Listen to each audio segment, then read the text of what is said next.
دین اسلام کے جو 5 ارکان ہیں، آپ کو معلوم ہے ان میں کلمہ شہادت ہے، نماز ہے، روزہ ہے، زکوٰۃ ہے، حج ہے۔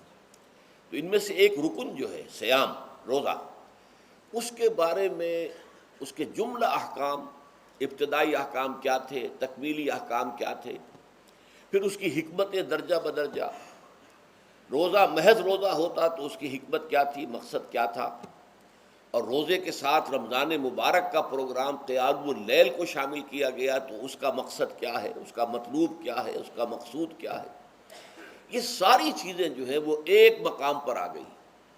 نماز کے بارے میں آپ کو معلوم ہے کہ اس کا حکم تو بے شمار جگہ آیا ہے، لیکن احکام، وضو کے حکم کہیں اور ہے، نماز سفر کی اس کا حکم کہیں اور ہے، نماز خوف کا حکم کہیں اور ہے، تو مختلف معلوم ہوتا ہے کہ وہ اور اوقات جو ہے نماز کے وہ مختلف مقامات سے اخذ کیے گئے ہیں۔ کسی ایک جگہ پر تفصیل کے ساتھ 5 جو نماز کے اوقات ہیں وہ موجود نہیں ہیں۔ تو اس اعتبار سے وہ قرآن مجید کے اندر وہ معاملہ جو ہے منتشر ہے۔ اسی طرح زکوٰۃ کا معاملہ ہے کہ زکوٰۃ کا حکم تو بے شمار مرتبہ آیا ہے، اس کے احکام قرآن میں نہیں ہیں۔ اس کا نصاب کیا ہے، کس کے ذمے زکوٰۃ واجب ہے، اس کا پھر اس کی کیا ریشو ہے، کیا نسبت ہے، کیا مقدار ہے، کہیں نہیں ہے، یہ احادیث سے۔ حج کا معاملہ ہے تو وہ بھی کم سے کم 2 مقامات پر، بلکہ اس سے زائد مقامات پر آپ کو اس کا ذکر ملے گا۔ مکی صورتوں میں بھی ہے سورہ حج، اس میں 2 رکوع مسلسل ہیں۔ پھر مدنی صورتوں میں سے سورہ بقرہ، اس کے بعد جو ہے 23ویں رکوع کے بعد 24 اور 25واں رکوع پورا جو ہے وہ حج کے مناسک پر مشتمل ہے۔ اس سے کچھ پہلے جو ہے وہ سعی بین الصفا والمروہ جو ہے اس کا ذکر 20ویں رکوع کے آخر میں آ چکا ہے۔ حج کی فرضیت کا حکم جو ہے وہ سورہ آل عمران میں ہے۔ لیکن یہ کہ یہ صوم کی عبادت جو ہے، جو کہ خود ایک رکن ہے اسلام کا، اس کے معاملے میں یہ 6 آیات اتنی جامع ہیں کہ اگر ان کو انسان سمجھ لے تو کل معلومات جو ہے صوم کے بارے میں جو مطلوب ہیں وہ اس کو حاصل ہو جائیں گے، اس کے احکام بھی، اس کی حکمتیں بھی۔ تو اسی حوالے سے آج ان پر گفتگو ہوگی، لیکن درس کے انداز میں نہیں، بلکہ میری اپنی گفتگو کے دوران ان آیات کا حوالہ آئے گا تو میں چاہوں گا کہ آپ اس وقت بھی اپنی نگاہیں جو ہیں اس کے ٹیکسٹ کے اوپر مرکوز کریں، تاکہ آپ کے ذہن میں جو ہے یہ مضامین آیات کے الفاظ کے ساتھ ایسوسیشن قائم کر کے محفوظ ہو جائیں۔ اچھا، اس کے علاوہ پھر میں نے وہ خطبہ پڑھا ہے، بلکہ اس کے ابتدائی کلمات صرف پڑھے ہیں، جس کے بارے میں حضرت سلمان فارسی رضی اللہ تعالیٰ عنہ نے یہ بیان کیا کہ حضور نے ہمیں یہ خطبہ ارشاد فرمایا شعبان کے آخری دن۔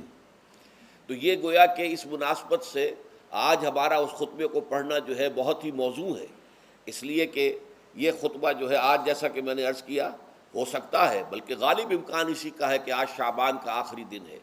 تو گویا کہ ہم حضور کے نقش قدم کی پیروی کرتے ہوئے، آپ کی سنت پر عمل کرتے ہوئے ہم اس وقت اس خطبے کو پڑھیں گے۔ یہ خطبہ جو ہے اس کا مکمل ترجمہ جو تازہ ایشو ہے ندائے خلافت کا، اس میں سرورق پر درج کر دیا گیا نمایاں طور پر۔ پھر ہم نے ایک 4 ورقے کی حیثیت سے کتابچے کی شکل میں بھی اس کو شائع کیا ہے۔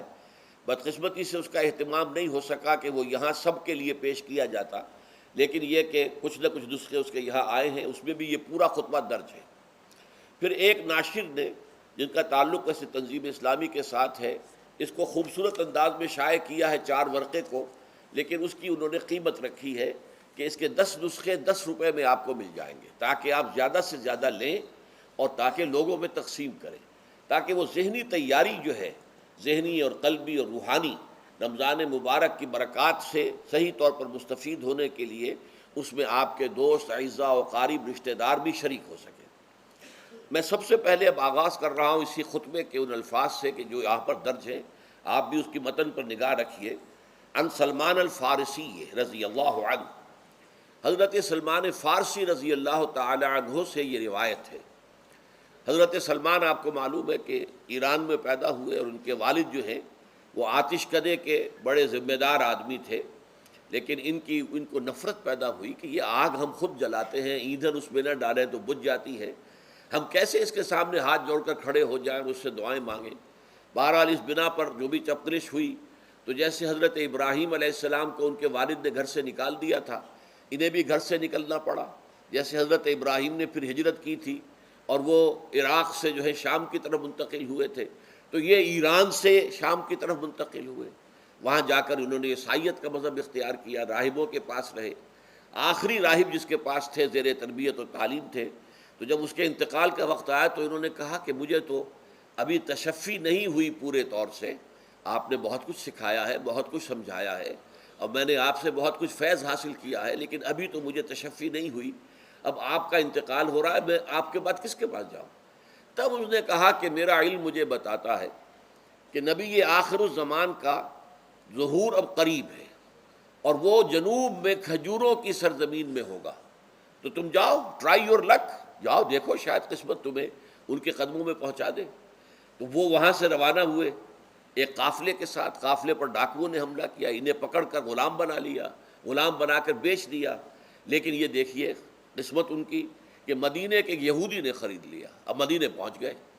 اب وہاں خبریں انہیں مل رہی ہیں کہ مکے میں کسی صاحب نے دعویٰ کیا ہے نبوت کا، لیکن ان کے پاؤں میں تو غلامی کی بیڑیاں، یہ مکے تو نہیں جا سکتے۔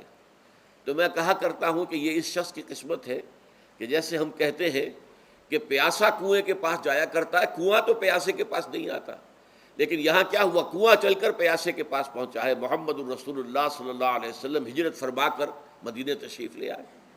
تب انہوں نے اپنے آقا سے ایک روز کچھ تھوڑی سی کھجوریں مانگی، لیں اور اجازت طلب کی اور جا کر حضور کی خدمت میں پیش کی، کیونکہ اس نے یہ بتایا تھا راہب نے کہ وہ ہدیہ تو قبول کر لیں گے، صدقات قبول نہیں کریں گے، صدقہ قبول نہیں کریں گے۔ تو اسی امتحان کے لیے جا کر حضور کی خدمت میں وہ کھجوریں پیش کی۔ حضور نے پوچھا کیا ہے؟ عرض کیا صدقہ، فرمایا نہیں میں صدقہ قبول نہیں کرتا، یہ غربا کا حق ہے، دے دو، تقسیم کر دو۔ پھر کچھ عرصے کے بعد پھر کچھ کھجوریں لی ہوں گی اپنے اس آقا سے، پھر پہنچے، پھر جب حضور نے پوچھا کیا ہے، عرض کیا کہ یہ ہدیہ، آپ نے فرمایا ہاں ٹھیک ہے، ہدیہ میں قبول کرتا ہوں۔ تو فوراً قدموں میں گر گئے، ایمان لے آئے۔ اور ان کا معاملہ جو ہے یہ بھی جان لیجئے کہ یہ فقراء صحابہ میں سے تھے جو کوئی کام نہیں کرتے تھے، ہمہ وقت حضور کے ساتھ رہنا، اور اس اعتبار سے حضور نے ان کے بارے میں یہ بھی کہا ہے کہ سلمان و منا من اہل البیت، سلمان جو ہے وہ ہمارے اہل بیت میں شامل ہے رضی اللہ تعالی عنہ۔ ان کی روایت ہے قال خطبنا رسول اللہ صلی اللہ علیہ وسلم، تو وہ فرماتے ہیں کہ ہمیں خطبہ ارشاد فرمایا نبی اکرم صلی اللہ علیہ وسلم نے شعبان کے آخری دن، فقال، اور فرمایا یا ایھا الناس، اے لوگو، قد اظلکم شہر عظیم، تم پر ایک عظمتوں والا مہینہ سایہ فگن ہو گیا ہے۔ ظل کہتے ہیں سائے کو، اظلکم تم پر سایہ فگن ہو گیا ہے، ایک بہت عظمتوں والا مہینہ۔ اب دیکھیے یہ وہی ہے بات جو انگریزی کے محاورے میں ہے کہ coming events cast their shadows before, آنے والے واقعات کا ایک سایہ سا پہلے سے پڑ جاتا ہے۔ تو ابھی مہینہ شروع نہیں ہوا رمضان مبارک کا، لیکن وہ آیا چاہتا ہے، تو گویا کہ اس کا ایک سایہ پہلے آ گیا ہے، جس کو حضور فرما رہے ہیں کہ تم پر سایہ کر لیا ہے ایک ایسے مہینے میں کہ جو بہت عظمتوں والا ہے۔ شہر مبارک، وہ مہینہ بہت برکتوں والا ہے۔ شہر فیہ لیلۃ خیر من الف شہر، یہ وہ مہینہ ہے کہ جس میں ایک رات وہ بھی ہے کہ جو 1000 مہینوں سے افضل ہے۔ اور یہ ظاہر بات ہے قرآن مجید کی صورت ہے مکمل، انا انزلناہ فی لیلۃ القدر وما ادراک ما لیلۃ القدر لیلۃ القدر خیر من الف شہر، اس کی طرف اشارہ ہے۔ اب اس کے بعد جو جملہ ہے جعل اللہ صیامہ فریضۃ، اللہ نے اس مہینے کا روزہ رکھنا فرض قرار دے دیا ہے۔ وقیام لیلہ، ایک تو قیام اللیل کے لفظ پر غور کیجیے، اور اس کی راتوں کے دوران کھڑے رہنے کو تطوعاً، آزاد مرضی پر چھوڑ دیا ہے۔ تو گویا کہ اس رمضان مبارک کے 2 پروگرام ہیں، ایک پروگرام دن سے متعلق ہے وہ ہے روزہ، اور ایک قیام رات سے متعلق ہے اور وہ ہے قیام اللیل۔ دن کا پروگرام فرض ہے، رات کا پروگرام فرض نہیں ہے، لیکن ایک طرح کی تشویق اور ترغیب، اس کے لیے جو ہے تحریص، یہ موجود ہے۔ ورنہ تو یہ ہے کہ ہر رات جو ہے اس میں تہجد آپ پڑھیں، رات کو کھڑے رہیں، وہ اللہ تعالیٰ کو بہت پسندیدہ ہے۔ تہجد حضور کے لیے تو فرض کے درجے میں رہی ہے، لیکن عام مسلمانوں پر فرض نہیں ہے۔ البتہ جو کوئی کر سکے ان کے لیے یقیناً بہت اعلیٰ مراتب ہے، بہت اونچے درجات ہیں۔ تو وہ تو کسی بھی شب میں پورے سال آپ کریں، لیکن اس کے لیے خاص طور پر چونکہ اہتمام کیا گیا، لہذا جعلہ کا جو فعل ہے اس کے مفعول میں جہاں یہ شامل ہے، نمبر ایک جعل اللہ صیامہ فریضۃ، روزہ رکھنا فرض قرار دے دیا، اور اس کی راتوں کو کھڑے رہنا یہ تمہاری مرضی پر چھوڑ دیا، اسے فرض نہیں کیا ہے۔ بس اس تمہید کے بعد اب میں شروع کروں گا استقبال رمضان کے ضمن میں روزے کی حکمتیں کیا ہیں، اس کے احکام کیا ہیں۔ نمبر ایک، شریعت محمدی میں روزے کی تدریجی فرضیت، یہ جو تمہیدی مضمون ہے اس ضمن میں وہ بہت اہم ہے۔ پہلی بات یہ جان لیجئے کہ اہل عرب جو ہیں، قریش بھی، اہل مکہ اور قریش کے تابع بقیہ تمام بنی اسماعیل بھی، اور ان کے تابع جو بھی عرب میں دوسرے قبیلوں کے لوگ تھے کہ جو عربی تھے اور مشرک تھے، وہ سب اس کے اندر مراد ہیں۔ تو فرمایا گیا کہ ان لوگوں میں روزے کی عبادت معروف نہیں تھی۔ یا تو یہ ہے کہ حضرت ابراہیم علیہ السلام کے زمانے میں روزے کی عبادت تھی ہی نہیں، کیونکہ یہ لوگ اپنے قول کے مطابق ملت ابراہیم پر تھے، لیکن یہ ہے کہ بہرحال روزے کی عبادت سے ناآشنا تھے۔ کیا وجہ ہے یہ ہم نہیں جانتے۔ آپ کو معلوم ہے نماز سے وہ واقف تھے، اگرچہ اس کا حلیہ انہوں نے بگاڑ دیا تھا، تالیاں بجاتے تھے، سیٹیاں بجاتے تھے یہ، لیکن نماز کہتے تھے اسے نماز۔ طواف سے وہ واقف تھے، اگرچہ اس کے ضمن میں اتنی گھناؤنی حرکت بھی کی تھی کہ مرد اور عورتیں وہ بالکل برہنہ ہو کر طواف کرتے تھے، تو اسے بہت فضیلت والی بات سمجھتے تھے، بہت خدا رسیدگی کی بات سمجھتے تھے کہ کامل برہنہ ہو کر طواف کیا جائے، لیکن بہرحال طواف تھا۔ اسی طرح قیام عرفہ، قیام منی یہ بھی موجود تھے۔ تو حج کے بھی بہت سے ارکان جو ہیں وہ ان کے ہاں معروف تھے، اور ویسے خیرات و صدقات، چاہے زکوٰۃ ایک خاص نظام کے تحت نہیں تھی، لیکن زکوٰۃ و صدقات، بھوکوں کو کھانا کھلانا، یہ ان کے ہاں اعلیٰ اقدار میں یہ چیزیں شامل تھیں، اخلاقیات کے اونچے مقامات میں۔ کہ صوم کا ان کے ہاں قطعاً کوئی ذکر نہیں تھا، روزے کی عبادت جو ہے ان کے ہاں بالکل نہیں تھی۔ البتہ صوم کا لفظ موجود تھا، یہ لفظ وہ استعمال کرتے تھے اپنے گھوڑوں کے لیے، روزہ رکھواتے تھے گھوڑوں کو۔ اس کا پس منظر یہ ہے کہ ان کے ہاں آپ کو معلوم ہے کہ لڑائی، دنگا فساد، جنگ، اور یہ کہ غارت گری کرنا، لوٹ مار کرنا، یہ تمام ان عرب قبائل کا پیشہ تھا، اصل پیشہ یہی تھا۔ اس میں ان کے پاس دو جانور تھے، ایک تو اونٹ۔ اونٹ جو ہے وہ ان کی جو آب و ہوا ہے اور ان کے جو حالات ہیں اس کے ساتھ پوری مطابقت رکھتا ہے، یعنی اسے کئی دن کھانے کو نہ ملے اسے پرواہ نہیں، ہفتہ بھر پانی نہ ملے اسے کوئی پرواہ نہیں۔ اس اعتبار سے دھوپ کی کتنی ہی جو ہے تپش ہو، اونٹ کو کچھ نہیں کہتی، لیکن یہ کہ وہ سست رفتار جانور ہے۔ لڑائی کے لیے، جنگ کے لیے، خاص طور پر غارت گری جہاں کرنی ہو، جہاں جا کر گویا کہ ڈاکہ مارنا، پھر دوڑنا ہے، بھاگنا ہے، واپس جانا ہے، تو انہیں گھوڑے کی ضرورت ہوتی تھی جو سریع الرفتار ہے، لیکن گھوڑے میں یہ اوصاف نہیں تھے۔ وہ بھوک کو برداشت نہیں کر سکتا، مزمحل ہو جائے گا، وہ پیاس کو برداشت نہیں کر سکتا، مزمحل ہو جائے گا، وہ دھوپ کو برداشت نہیں کر سکتا، مزمحل ہو جائے گا، اور اگر یہ گھوڑا مزمحل ہو جائے تو سوار کا کیا حشر ہوگا، وہ آپ اس سے اندازہ کر لیجئے کہ اصل میں تو پھر ہلاکت سوار کی ہوگی۔ اس لیے وہ اسے تیار کرتے تھے جنگ کی صعوبتوں کو برداشت کرنے کے لیے۔ اس کا دانہ پانی بند کر دیا، اور اس کا منہ جو ہے وہ عرب بدو جو ہوتا تھا خود تو اپنا چہرہ اور سر لپیٹ لیتا تھا کپڑے کے اندر، جب وہ چلتی تھی ان کے ہاں باد سموم، تیز آگ جیسی ہوا جو ہے جس کے اندر ریت کے ذرات بھی ایسے ہوتے تھے گویا کہ کسی بھاڑ کی جو ہے اس کے اندر کی ریت جو ہے وہ چلی آ رہی ہے، تو گھوڑے کا رخ ادھر کر کے کھڑے کر دیتے تھے اس کو، خود اپنے منہ پر ڈاٹا واٹا باندھا ہوا اپنی حفاظت کے لیے، تاکہ اس کے اندر دھوپ کی سختی برداشت کرنے کی عادت پیدا ہو جائے، پیاس کی برداشت کرنے کی عادت پیدا ہو جائے، بھوک کو برداشت کرنے کی۔ اس کو کہتے تھے صوم۔ صوم کے لفظی معنی رک جانا۔ اب یہ کھانے پینے سے رکا ہوا ہے، اور یہ دھوپ کی سختیاں برداشت کرنے کے لیے دھوپ کے اندر، اور وہ جو آتی تھی وہاں پہ باد سموم، اس کے اندر بھی اس کا سامنا کرنے کے لیے تیار ہے۔ تو یہ پس منظر ہے روزے کا لغوی اعتبار سے، اور یہ کہ اہل عرب جو ہے پرانے وہ اس عبادت سے ناواقف تھے، لہٰذا ہمیں پورے مکی قرآن میں اس کا کہیں ذکر نہیں ملتا۔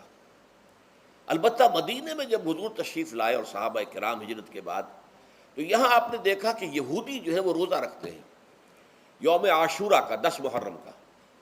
تو حضور نے دریافت کیا کہ یہ تم 10 محرم کو روزہ کیوں رکھتے ہو؟ تو انہوں نے کہا کہ یہ دن ہماری نجات کا دن ہے.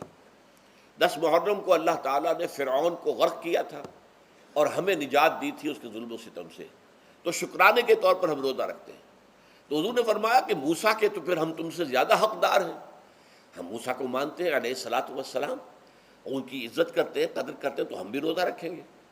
تو آپ نے صحابہ کو حکم دیا کہ عاشورہ کا روزہ رکھا کرو. پھر کچھ عرصے کے بعد اللہ تعالیٰ کی طرف سے حکم آ گیا، اور یہ حکم جو ہے اس رکوع کی پہلی آیت کے اندر ہے، یا ایھا الذین آمنوا کتب علیکم الصیام کما کتب علی الذین من قبلکم لعلکم تتقون. لیکن جیسا کہ میں بعد میں بتاؤں گا، یہ حکم صوم رمضان کا نہیں ہے، بلکہ یہ کہ اللہ کے حکم سے پہلے 3 دن کے روزے فرض کیے گئے. ہر مہینے کی 13ویں، 14ویں اور 15ویں تاریخ کو روزہ رکھو. اس میں بڑی حکمت تھی، چونکہ یہ عرب عادی نہیں تھے روزے کے، تو انہیں تدریجاً خوگر کرنا تھا. ظاہر بات ہے کہ 30 دن جو ہے وہ تو ایک بڑی مدت ہے، اور ظاہر بات ہے کہ مئی کا مہینہ بھی آ جائے گا، اس میں جون بھی آئے گا، جولائی بھی آئے گا، قیامت خیز مہینے آ جائیں گے، تو بڑی ہمت جواب دے جائے گی. تو پہلے روزہ ہر مہینے 3 روزے رکھنے کی ان کو مشق کرائی جائے تاکہ یہ عادی ہو. یہ 3 روزے اگر مئی میں بھی آ گئے، جون میں بھی آ گئے، تب بھی ٹھیک ہے، اس کو انسان 3 دن کی تو مشقت برداشت کر سکتا ہے. تو پہلے یہ کیا گیا، لیکن اس کے ضمن میں یہ حکم دے دیا گیا، اس کو کہتے ہیں وجوب علی التخییر. یہ اختیار دے دیا گیا کہ یہ 3 روزے تم پر واجب کیے جا رہے ہیں، لیکن یہ کہ اگر تم یہ روزے نہ رکھو تو تم فدیہ دے سکتے ہو، 1 مسکین کو کھانا کھلانا صبح و شام. یہ ہے وجوب علی التخییر. دوسری رعایت یہ دی گئی کہ اگر کوئی شخص ان 3 تاریخوں میں بیمار ہو یا سفر پر ہو تو وہ تعداد دوسرے دنوں میں پوری کر لے. یہ ہے گویا کہ سب سے پہلا حکم جو دیا گیا ہے. اور اس کے ضمن میں اب میں چاہتا ہوں کہ آیت نمبر 2 آپ اچھی طرح پڑھ لیں، اپنا سامنے رکھیے اور اس کے حوالے سے یہ بات سمجھ لیجیے. ایام معدودات، یہ دن ہیں چند گنتی کے. مجھے حیرت ہوتی ہے کہ جدید جو مفسرین ہیں جنہوں نے اردو میں ترجمے کیے ہیں، تفسیریں کی ہیں، ان سب کے نگاہوں سے یہ بات اوجھل رہی کہ یہ در حقیقت رمضان کے روزے کا ذکر نہیں ہے، بلکہ اس ابتدائی حکم سے متعلق ہے کہ جو ہر مہینے میں 3 دن کے روزے رکھنے کا حضور نے دیا تھا.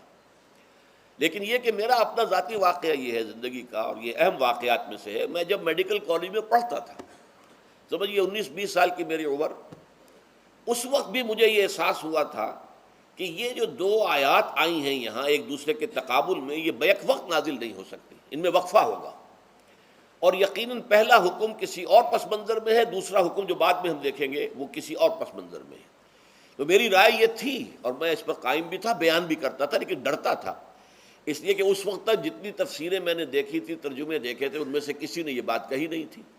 تو ایک آدمی اپنی رائے کے اوپر اتنی بڑی بات کہہ دے تو میں ڈرتا رہتا تھا، لیکن کہتا تھا کہ میری رائے یہی ہے. پھر اتفاق سے جماعت اسلامی ہند کا ترجمان ہوتا تھا ماہنامہ زندگی، عروج احمد قادری صاحب اس کے مدیر تھے. وہ جو ایک پرچہ آیا اس میں انہوں نے تنقید کی تھی مولانا سید انور شاہ بخاری رحمۃ اللہ علیہ پر، کہ کشمیری رحمۃ اللہ علیہ سے ان کے اوپر یہ تنقید کی تھی کہ انہوں نے یہ عجیب بات کہہ دی ہے کہ یہ جو حکم ہے یہ رمضان کا نہیں ہے، بلکہ رمضان سے پہلے جو حضور نے حکم دیا تھا 3 دن کے روزے رکھنے اس سے متعلق ہے. اب مجھے اس کے اوپر پورا اطمینان ہو گیا کہ اگر سید محمد انور شاہ کاشمیری رحمۃ اللہ علیہ کی رائے یہ ہے تو متفق گردید رائے بو علی بارائے من، مجھے اب اس سے زیادہ اور کسی سند کی ضرورت نہیں. بعد میں نے جب تفسیر کبیر امام رازی رحمۃ اللہ علیہ کی اس کا بھی مطالعہ شروع کیا تو میں حیران ہوا کہ سلف میں تو یہ رائے کثرت سے موجود تھی. کیا سبب ہوا ہے کہ آج کے دور کے جو مترجمین اور مصنفین ہیں ان کی نگاہوں سے بالکل یہ بات اوجھل ہو گئی؟ اس معاملے کو میں حل آج تک نہیں کر سکا. لیکن اب میں پورے تیقن سے آپ سے کہہ رہا ہوں کہ یہ جو پہلی 2 آیتیں ہیں ان کا تعلق صوم رمضان سے نہیں ہے، بلکہ ان کا تعلق ہے وہ 3 دن کی. اس کی سب سے بڑی دلیل اس کے اندر موجود ہے ایام معدودات، گنتی کے چند دن. اب 30 یا 29 دن جو ہے وہ گنتی کے چند دن نہیں ہو سکتے، وہ اچھی بڑی تعداد ہے. پھر یہ ہے کہ یہ معدودات جو ہے اس کو کہا جاتا ہے جمع قلت، یہ زیادہ سے زیادہ 9 پر اس کا اطلاق ہوتا ہے، اس وزن پر جو جمع آتی ہے، اور اس میں جو ہے خود قرآن مجید میں حج کے سلسلے میں منا کے قیام کے ضمن میں الفاظ آئے ہیں، ایام معدودات، فمن تعجل فی یومین فلا اسم علیہ ومن تاخر فلا اسم علیہ۔ منا میں قیام ہے گنتی کے چند دن، تو جو 2 دن ہی میں جلدی کر کے وہاں سے واپس ہو جائے اس پہ بھی کوئی اس گناہ نہیں ہے، اور جو مؤخر کر کے 3 دن پورے کرے اس پر بھی کوئی گناہ نہیں۔ تو وہاں پر بھی نظیر موجود ہے کہ 2 یا 3 دن پر اس کا اطلاق ہو رہا ہے۔ تو یہاں پر ایام معدودات سے لازماً یہ مراد ہے کہ یہ 3 دن جو ہے ہر مہینے میں 13ویں، 14ویں، 15ویں، در حقیقت اس روزے سے متعلق یہ آیت آ رہی ہے۔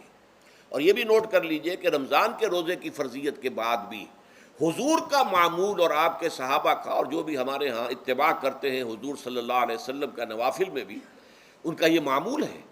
ہر مہینے میں یہ 3 روزے حضور بعد بھی رکھتے تھے، اور آپ کے بہت سے صحابہ رکھتے تھے، اور آج بھی ہمارے ہاں بہت سے لوگ جو دیندار ہیں اور جن کے اندر یہ جذبہ ہے اتباع سنت کا، وہ رکھتے ہیں۔ 13ویں، 14ویں اور 15ویں تاریخوں کا ان کو ایام 20 کہتے ہیں۔ اس کی راتیں روشن ہوتی ہیں، 13ویں رات، 14ویں رات، 15ویں رات۔ چاند جو ہے اس کے اندر آپ کو معلوم ہوتا ہے 14ویں کو تو مکمل ہوتا ہی ہے، 13ویں اور 15ویں کا بھی تقریباً مکمل ہے۔ تو ایام 20 کے روزے جو ہیں بعد میں بھی برقرار رہے ہیں، لیکن نفلاً، فرض اس کے بعد جو ہے وہ رمضان کے روزے ہو گئے۔ تو ایام معدودات یہ دن ہیں گنتی کے۔ فمن کان منکم مریض او علی سفر فعدۃ من ایام اخر، تو جو کوئی بھی تم میں سے ہو بیمار یا سفر پر تو وہ تعداد پوری کر لے دوسرے دنوں میں۔ گویا کہ اب اگلی کے اب ایک تو یہ رعایت ہو گئی، دوسری رعایت وعلی الذین یطیقونہ فدیۃ طعام مسکین، اور ان لوگوں کے ذمے کے جو اس کی طاقت رکھتے ہوں، یعنی مریض بھی نہیں ہے، صحت مند ہے، روزہ رکھ سکتے ہیں، سفر بھی نہیں ہے، سفر پر نہیں ہے، مقیم ہے، روزہ رکھ سکتے ہیں، پھر بھی نہ رکھیں تو ان کے لیے بھی ایک اختیار، اسی لیے میں نے لفظ استعمال کیا تھا وجوب علی التخییر، واجب تو ہے لیکن اس میں ایک اختیار دے دیا گیا ہے۔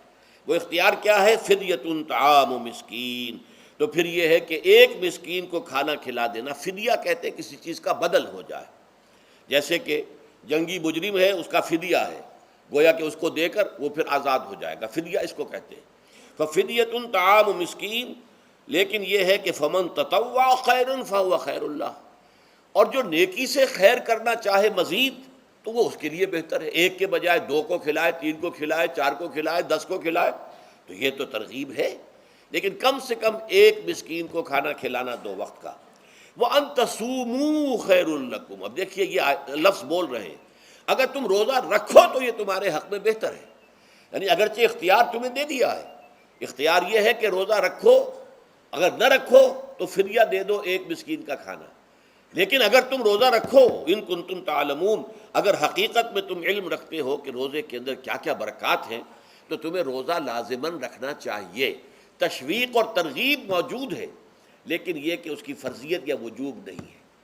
یہ تھا ابتدائی حکم روزے کے ضمن میں۔ اب اس کے بعد اگلی آیت جو ہے اس کے بھی پہلے حصے کو مت پڑھیے، شہر رمضان الذی انزل فیہ القرآن، اس کے بارے میں تو بعد میں گفتگو ہوگی، بینات من الہدی والفرقان، لیکن اگلا جملہ فمن شہد منکم الشہر فلیصم، اب یہ رمضان کے روزے کی فرضیت کا حکم آیا ہے۔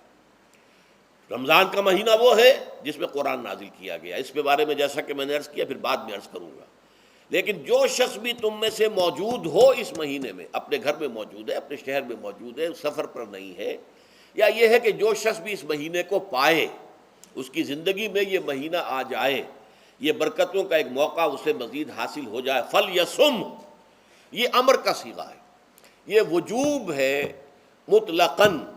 اب اس میں جو 2 رعایتیں پہلے دی گئی تھی ان میں سے ایک کو برقرار رکھا،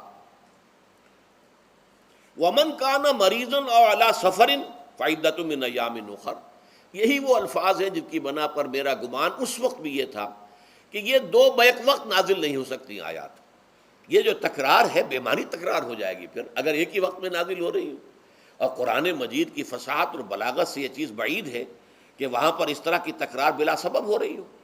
قرآن میں اور بہت سی آیات ہیں جن میں کہ آپ کو معلوم ہے کہ پورا رکوع ہے سورہ مزمل کا، جس میں قیام اللیل کا حکم ہے، پھر اسی کے آخر میں وہ آیت شامل کر دی گئی ہے جو کم سے کم 1 سال بعد نازل ہوئی ہے، جس میں کہ رات کے قیام کا وجوب ختم کر دیا گیا، اور صرف یہ کہ جتنا بھی تم سے ممکن ہو سکا کرو، ضروری نہیں ہے کہ تہائی شب ہو، آدھی ہو، 2/3 ہو، جتنا بھی ممکن ہو قرآن پڑھا کرو رات کو، گویا کہ وہ فرضیت جو تھی قیام اللیل کی وہ ختم ہو گئی۔ تو اس حوالے سے وہ جو ناسخ ہے، منسوخ کرنے والی آیت بھی اس کے ساتھ ہی رکھ دی گئی ہے، تاکہ وہ جو اصل حکم تھا وہ بھی برقرار سامنے رہے، اور جس نے آ کر اسے منسوخ کیا وہ بھی برقرار رہے اور سامنے رہے۔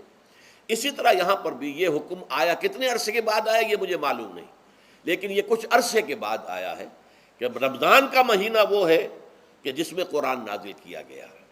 اب جو شخص بھی اس مہینے کو پائے اس پر لازم ہے کہ اس کے روزے رکھے۔ ہاں، من کان مریضاً او علی سفر، جو شخص ہو مریض، بیمار ہو یا سفر پر ہو، فعدۃ من ایام اخر، تو وہ تعداد پوری کر لے دوسرے دنوں میں۔ یرید اللہ بکم الیسر ولا یرید بکم العسر، اللہ تمہارے ساتھ آسانی چاہتا ہے، سختی نہیں چاہتا۔ یہ اصل میں کیوں کہا ہے، اس کی وجہ سمجھ لیجئے۔ آج بھی آپ کو اپنے ہاں ایسے لوگ مل جائیں گے جن کا تقویٰ کا تصور اتنا غلط ہو گیا ہے کہ 104 درجے کا بخار ہے، روزہ چھوڑنے کو تیار نہیں۔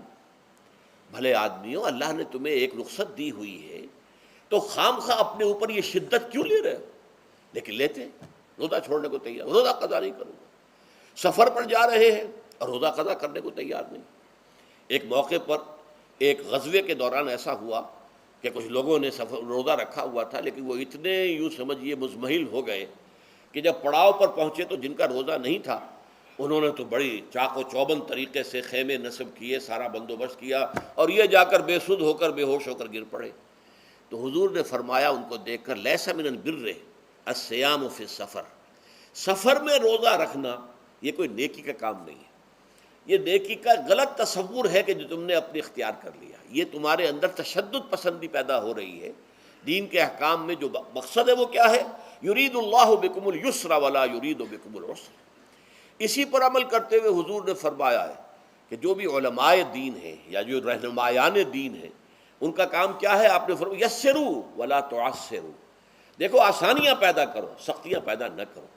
دین میں سختیاں پیدا کرنا بھی وہ اسر اور اغلال بن جاتا ہے کہ جس کو رفع کرنے کے لیے، اور جس سے لوگوں کو، یہودیوں کو اور تمام اہل کتاب کو نجات دینے کے لیے اللہ تعالیٰ نے اپنے رسول محمد صلی اللہ علیہ وسلم کو بھیجا۔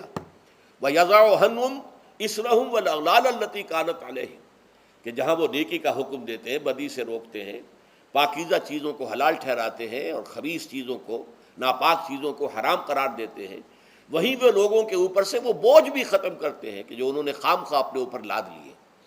تو ان میں سے یہ بھی ہے کہ یہ نیکی کا کام نہیں ہے کہ آپ سفر میں ہیں اور روزہ رکھ رہے ہیں۔ یرید اللہ بکم الیسر ولا یرید بکم العسر وَلِتُكْمِلُوا الْعِدَّةَ، لیکن یہ بات واضح رہے کہ اب تمہارے لیے تعداد کو پورا کرنا لازم ہے۔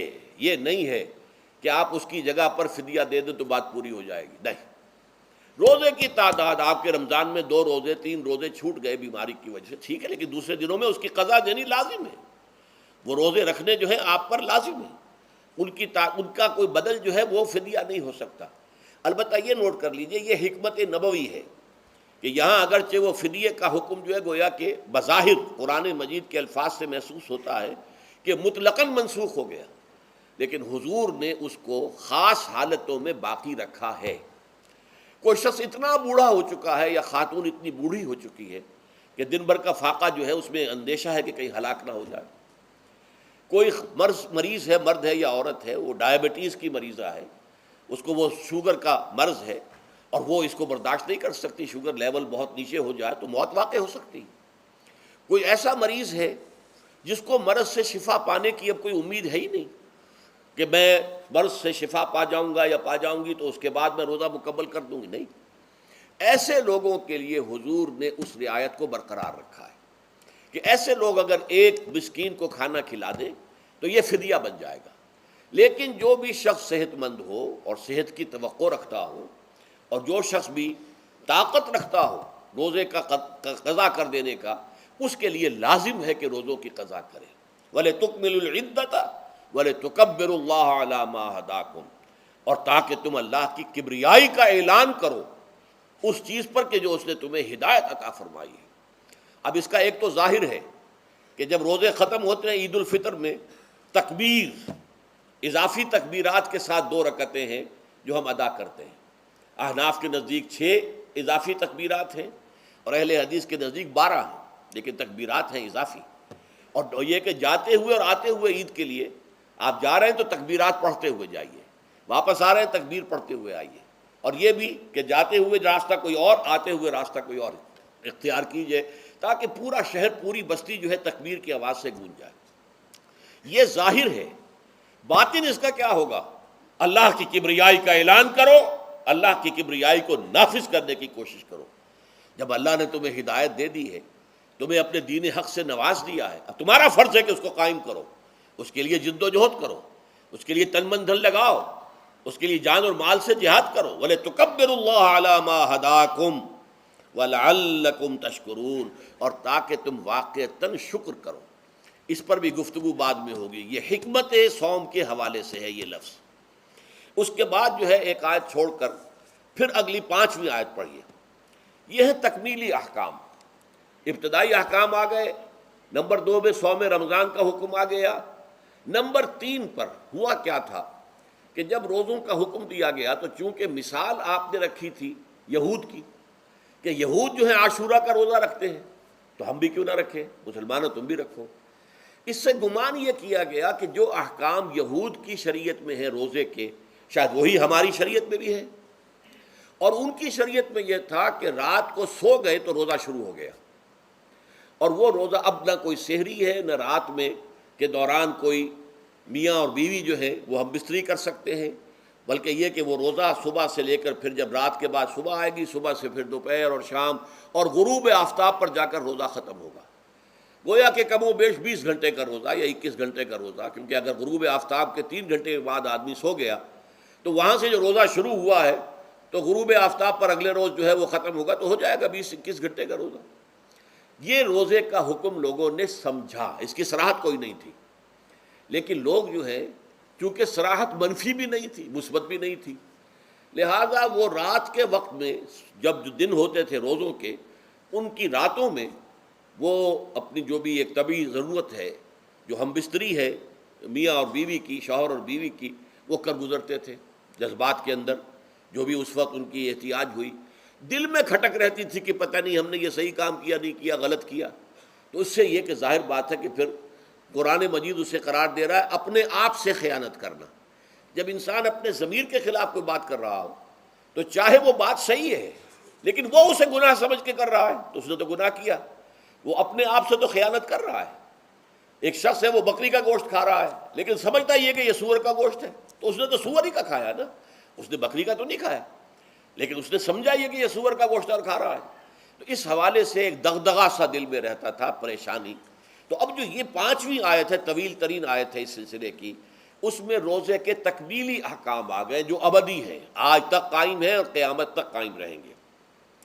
فرمایا احل لکم لیلۃ الصیام الرفث الی نسائکم، اے مسلمانوں روزے کی راتوں میں تمہارے لیے حلال کر دیا گیا ہے اپنی بیویوں سے اپنی خواہش کا پورا کرنا۔ رفث الی نسائکم ہن لباس لکم وانتم لباس لہن، وہ تمہارے لیے بمنزلہ لباس ہیں۔ جیسے لباس کے اور انسان کے بدن کے درمیان کوئی حجاب نہیں ہوتا، ایسے ہی شوہر اور بیوی کے درمیان بھی کوئی حجاب نہیں رہتا۔ ہن لباس لکم وانتم لباس لہن، اور ویسے بھی ایک معنی میں کہ جیسے لباس آپ کو گرمی کی شدت سے بچاتا ہے، ورنہ ہو سکتا ہے کہ تیز دھوپ جو ہے جو عرب میں ہوتی تھی وہ تو آپ کی کھالوں کو جلا دے، تو یہ حفاظت کا ایک ذریعہ بھی ہے۔ اسی طریقے سے شوہر کے لیے بیوی اپنی عفت و عصمت کو برقرار رکھنے کے لیے ایک ذریعہ ہے کہ کہیں حرام میں منہ نہ مارے، بیوی موجود ہے، حلال ذریعے سے اپنی خواہش پوری کرے۔ اور بیوی کے لیے شوہر اسی طریقے سے ایک ڈھال بن جاتا ہے کہ اسے خام خواہ ادھر ادھر دیکھنے کا کوئی خیال بھی کبھی نہ آئے، اس کی جو بھی نفسانی خواہش ہے اس کی شوہر پورا کر رہا ہے۔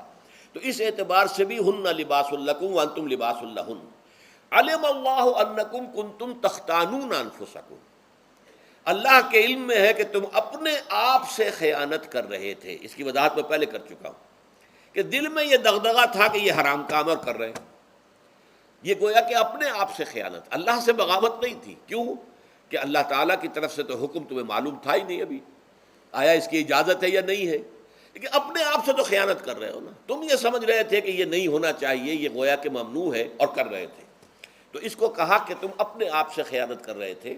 علم اللہ انکم کنتم تختانون انفسکم فتاب علیکم، تو اللہ نے تم پر اپنی رحمت اور مغفرت کے ساتھ توجہ فرمائی، یعنی جو کچھ اب تک ہو چکا ہے اسے اللہ نے معاف کر دیا، اسے صاف کر دیا، کلین سلیٹ، اب تمہارا جو اعمال نامہ ہے اس میں اس طرح کا اگر کوئی عمل درج ہو گیا ہے تو وہ اللہ نے صاف کر دیا ہے۔ وعفا عنکم، اور تمہیں معاف بھی کر دیا ہے۔ فالآن باشروہن، تو اب تم ان کے ساتھ جو بھی تعلق زن و شو ہے اس کو اختیار کر سکتے ہو۔ فالآن باشروہن وابتغوا ما کتب اللہ لکم، اور حاصل کرو وہ کچھ اللہ نے تمہارے لیے لکھ دیا ہے۔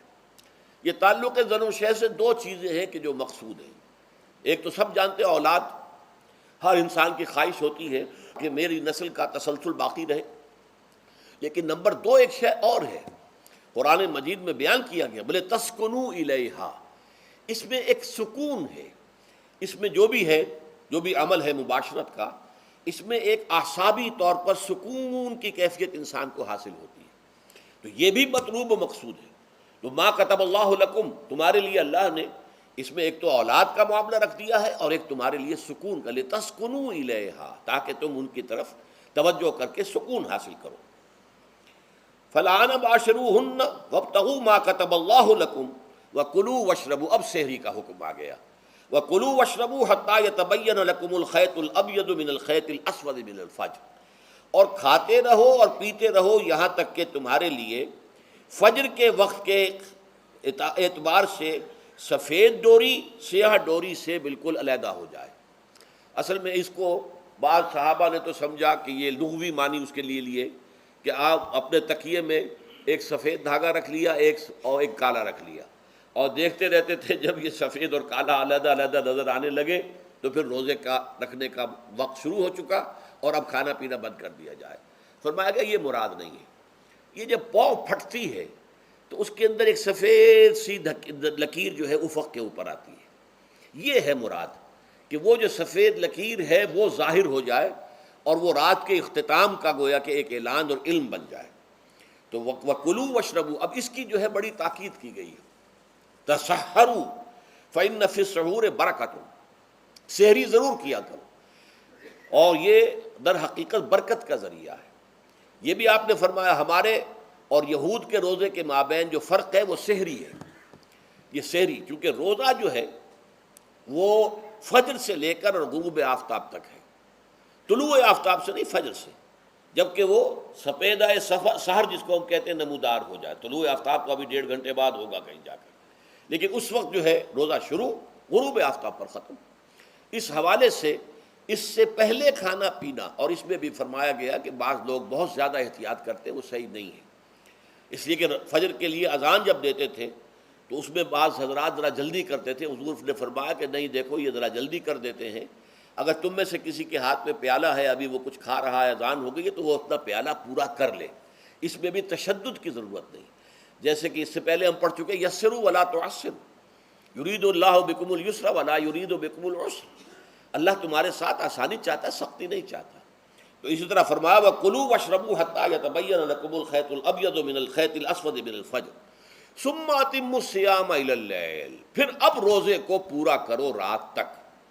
إِلَى اللَّيْلِ میں پھر بڑی بحثیں ہوئی ہیں، اس لفظ کی مناسبت سے اہل تشیع اس کے قائل ہیں کہ جب کہ خوب اندھیرا ہو جائے، لیکن اہل سنت کا اجماع ہے کہ غروب آفتاب اس سے مراد ہے، اس لیے کہ آغاز رات کا غروب آفتاب کے ساتھ ہے، اور اس میں بھی احادیث کے اندر آیا ہے کہ تعجیل کرنی چاہیے۔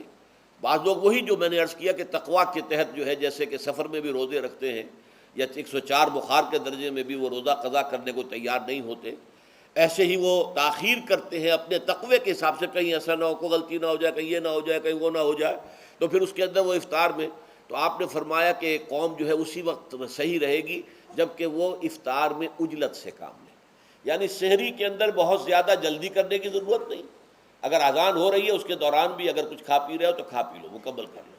اسی طریقے سے افطار کے اندر جو ہے وہ تاخیر کرنے کی ضرورت نہیں، سورج کے غروب کے ساتھ افطار کر لو۔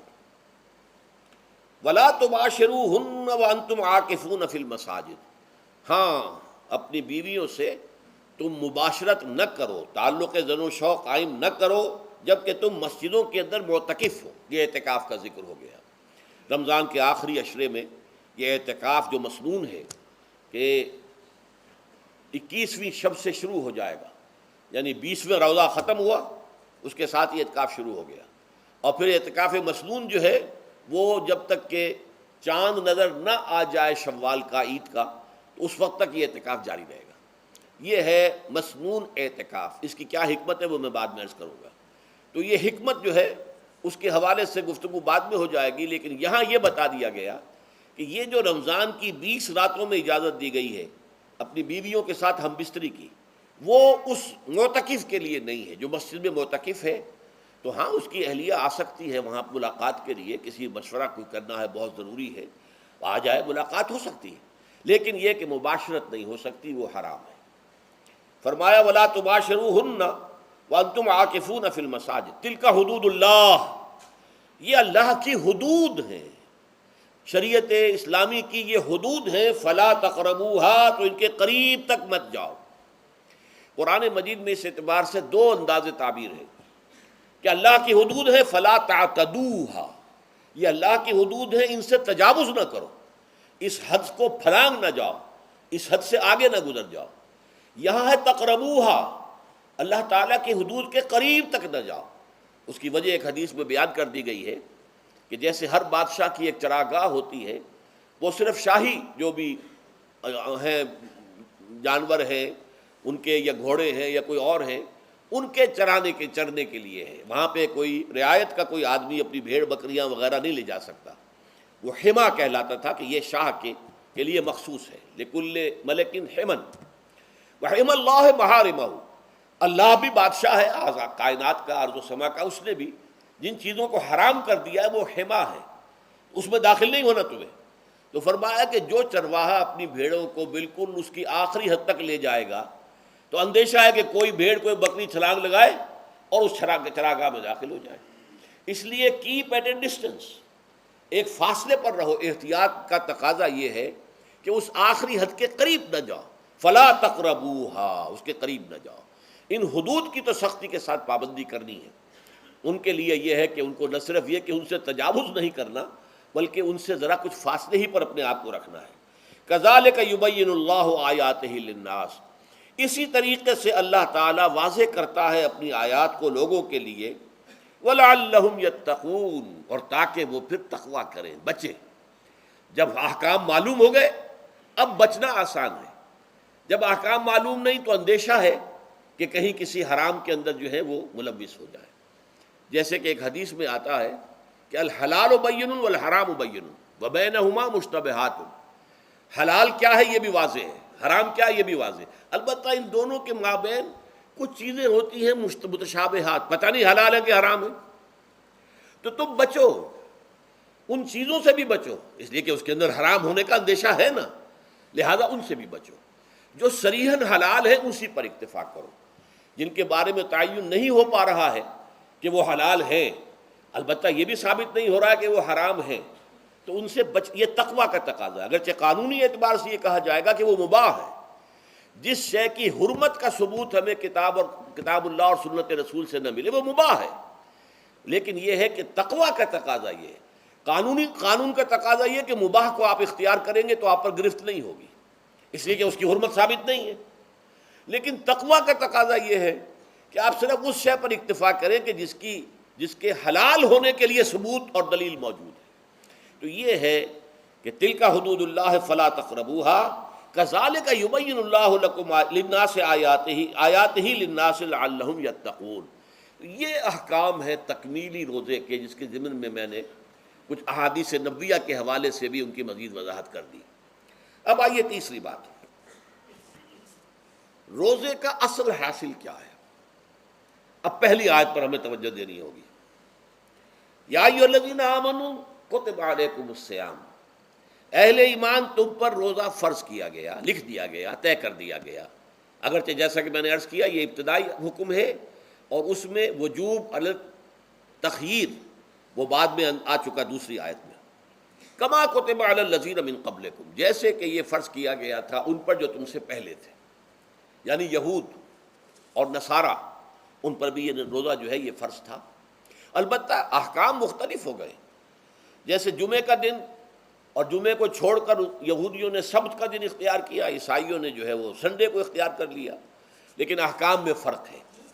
وہاں پورے سبت کے دن، ہفتے کے دن کاروبار دنیاوی مطلقاً حرام، لیکن ہمارے ہاں شریعت کے اندر آسانی پیدا کی گئی کہ صرف جمعے کی اذان سے لے کر نماز ادا ہو جانے تک وہ حرام ہے، لیکن باقی یہ ہے کہ اس سے پہلے بھی اگر کرو اور بعد میں جب فَإِذَا قُضِيَتِ الصَّلَاةُ فَانتَشِرُوا فِي الْأَرْضِ وَابْتَغُوا مِن فَضْلِ اللَّهِ، جب نماز ادا ہو چکے تو جاؤ، منتشر ہو سکتے ہو زمین میں اور اللہ تعالیٰ کے فضل کو تلاش کر سکتے ہو۔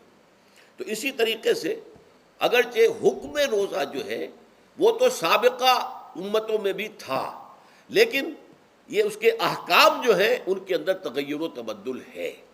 کتب علیکم الصیام کما کتب علی الذین من قبلکم لعلکم تتقون، تاکہ تمہارے اندر تقوی پیدا ہو جائے۔ اب یہ ہے حکمت صوم کی پہلی آیت۔ تقوی کسے کہتے ہیں؟ بچنا۔ کس چیز سے بچنا؟ اللہ نے جو چیزیں حرام کی ان سے بچنا، اللہ کے احکام کو توڑنے سے بچنا۔ دیکھیے یہ لفظ جو ہے اس کا مادہ ہے وا، قاف اور یا، وقا۔ وقا یقی کے معنی ہے کسی کو بچانا۔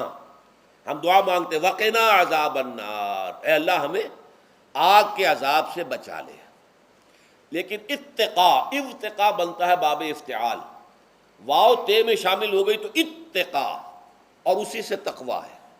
تقوی کے معنی کیا ہے؟ بچنا، خود بچنا۔ وقا یقی دوسرے کو بچانا۔ بچنا اللہ کے احکام کو توڑنے سے، اللہ کی حرام کردہ چیزوں میں ملوث ہونے سے، اللہ کے غضب سے، غصے سے، اللہ کی ناراضگی سے، اور آخرت میں اللہ کے عذاب سے۔ یہ بچنے کی روش ہے، پوری زندگی میں بھی اس کو جاری رکھو۔ یہ تقویٰ زندگی میں کیا ہوگا؟ اللہ کے احکام کو توڑنے سے بچنا، اللہ کی حرام کردہ چیزوں میں ملوث ہو جانا، ان کا استعمال کرنا، کھانے پینے سے متعلق ہوں یا وہ شہوت سے متعلق ہو یا کسی اور چیز سے متعلق ہو، اس سے بچنا۔ اور یہ بچنا جو ہے آخرت میں نتیجہ خیز ہوگا، جہنم سے بچاؤ ہو جائے گا، آگ کے عذاب سے نجات مل جائے گی۔ اچھا روزے کا اس سے تعلق کیا ہے یہ سمجھ لیجئے۔ دیکھیے ہمارے گناہوں کا سب سے بڑا سبب ہمارے نفسانی تقاضے ہیں۔ ہم ایک حیوان بھی ہیں اور حیوان سے برتر بھی کچھ ہے، وہ میں بعد میں عرض کروں گا، لیکن حیوان تو ہے۔ جیسے ہر حیوان کو کچھ خوراک کی ضرورت ہے، ہمیں بھی ضرورت ہے۔ ہر حیوان کو بقائے نسل کا معاملہ جنسی ہے، وہ ہمارا بھی ہے۔ ہر حیوان کو کوئی نہ کوئی سر چھپانے کی جگہ چاہیے، کوئی گھونسلہ ہو، کوئی کھو ہو، کوئی بل ہو، کچھ بھی ہو، کچھ تو چاہیے آخر۔ اسی طریقے سے ہمارے سارے تقاضے ہیں۔ حیوانات کو بھی آرام چاہیے، ہمیں بھی آرام چاہیے۔ یہ حیوانی تقاضے جو ہیں جن کو ہم کہیں گے اینیمل انسٹنکٹس، ہمارے وجود کے اندر ہیں یہ، اور ان کا تقاضا ہمارے اندر سے ابھرتا ہے۔ اسی کو اڈ اینڈ لیبیڈو کہا ہے فرائڈ نے۔ جدید نفسیات کا بابا آدم جو ہے وہ فرائڈ ہے، اس نے اسے اڈ اور لب سے تعبیر کیا ہے، اس سے اوپر سیلف کو لایا ہے، اور اس کے بعد جو ہے وہ سپر ایگو ہے۔ تو یہ تین درجے اس نے متعین کیے ہیں، اور میں اس کی دقت نظر، ایکیوٹی آف آبزرویشن کا بہت قائل ہوں۔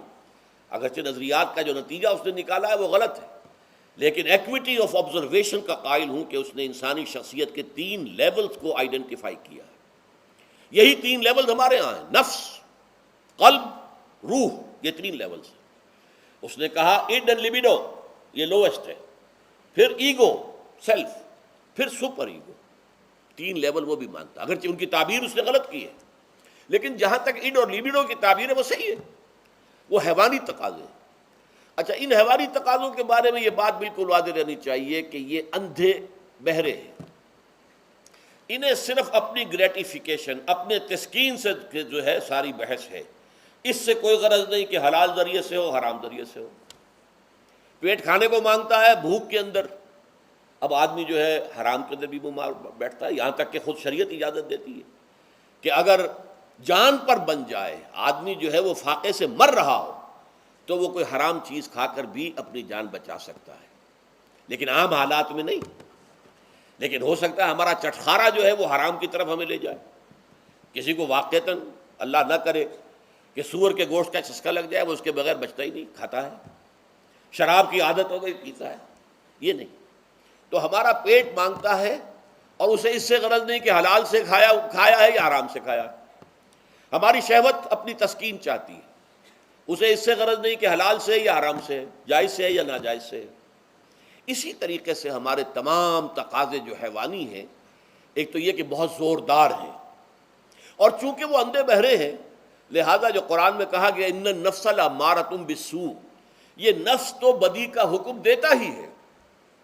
یہ گویا کہ اس کے اندر رجحان جو ہے انہیرنٹ ہے کہ وہ بدی کی طرف انسان کو ترغیب دلاتا ہے، چاہے وہ اپنی ضروریات سے متعلق ہو، چاہے چٹخاروں سے متعلق ہو، چاہے جو بھی لذت اسے درکار ہے اس سے متعلق ہو، چاہے وہ جنسی لذت ہے اور چاہے وہ طعام کی، یعنی جسے ہم کہتے ہیں کہ انسان جو ہے وہ اپنے پیٹ اور فرج کا غلام بن کر رہ جائے، اس لیے کہ جو تقاضا بھی آیا ہے اس کو وہ پورا کر رہا ہے۔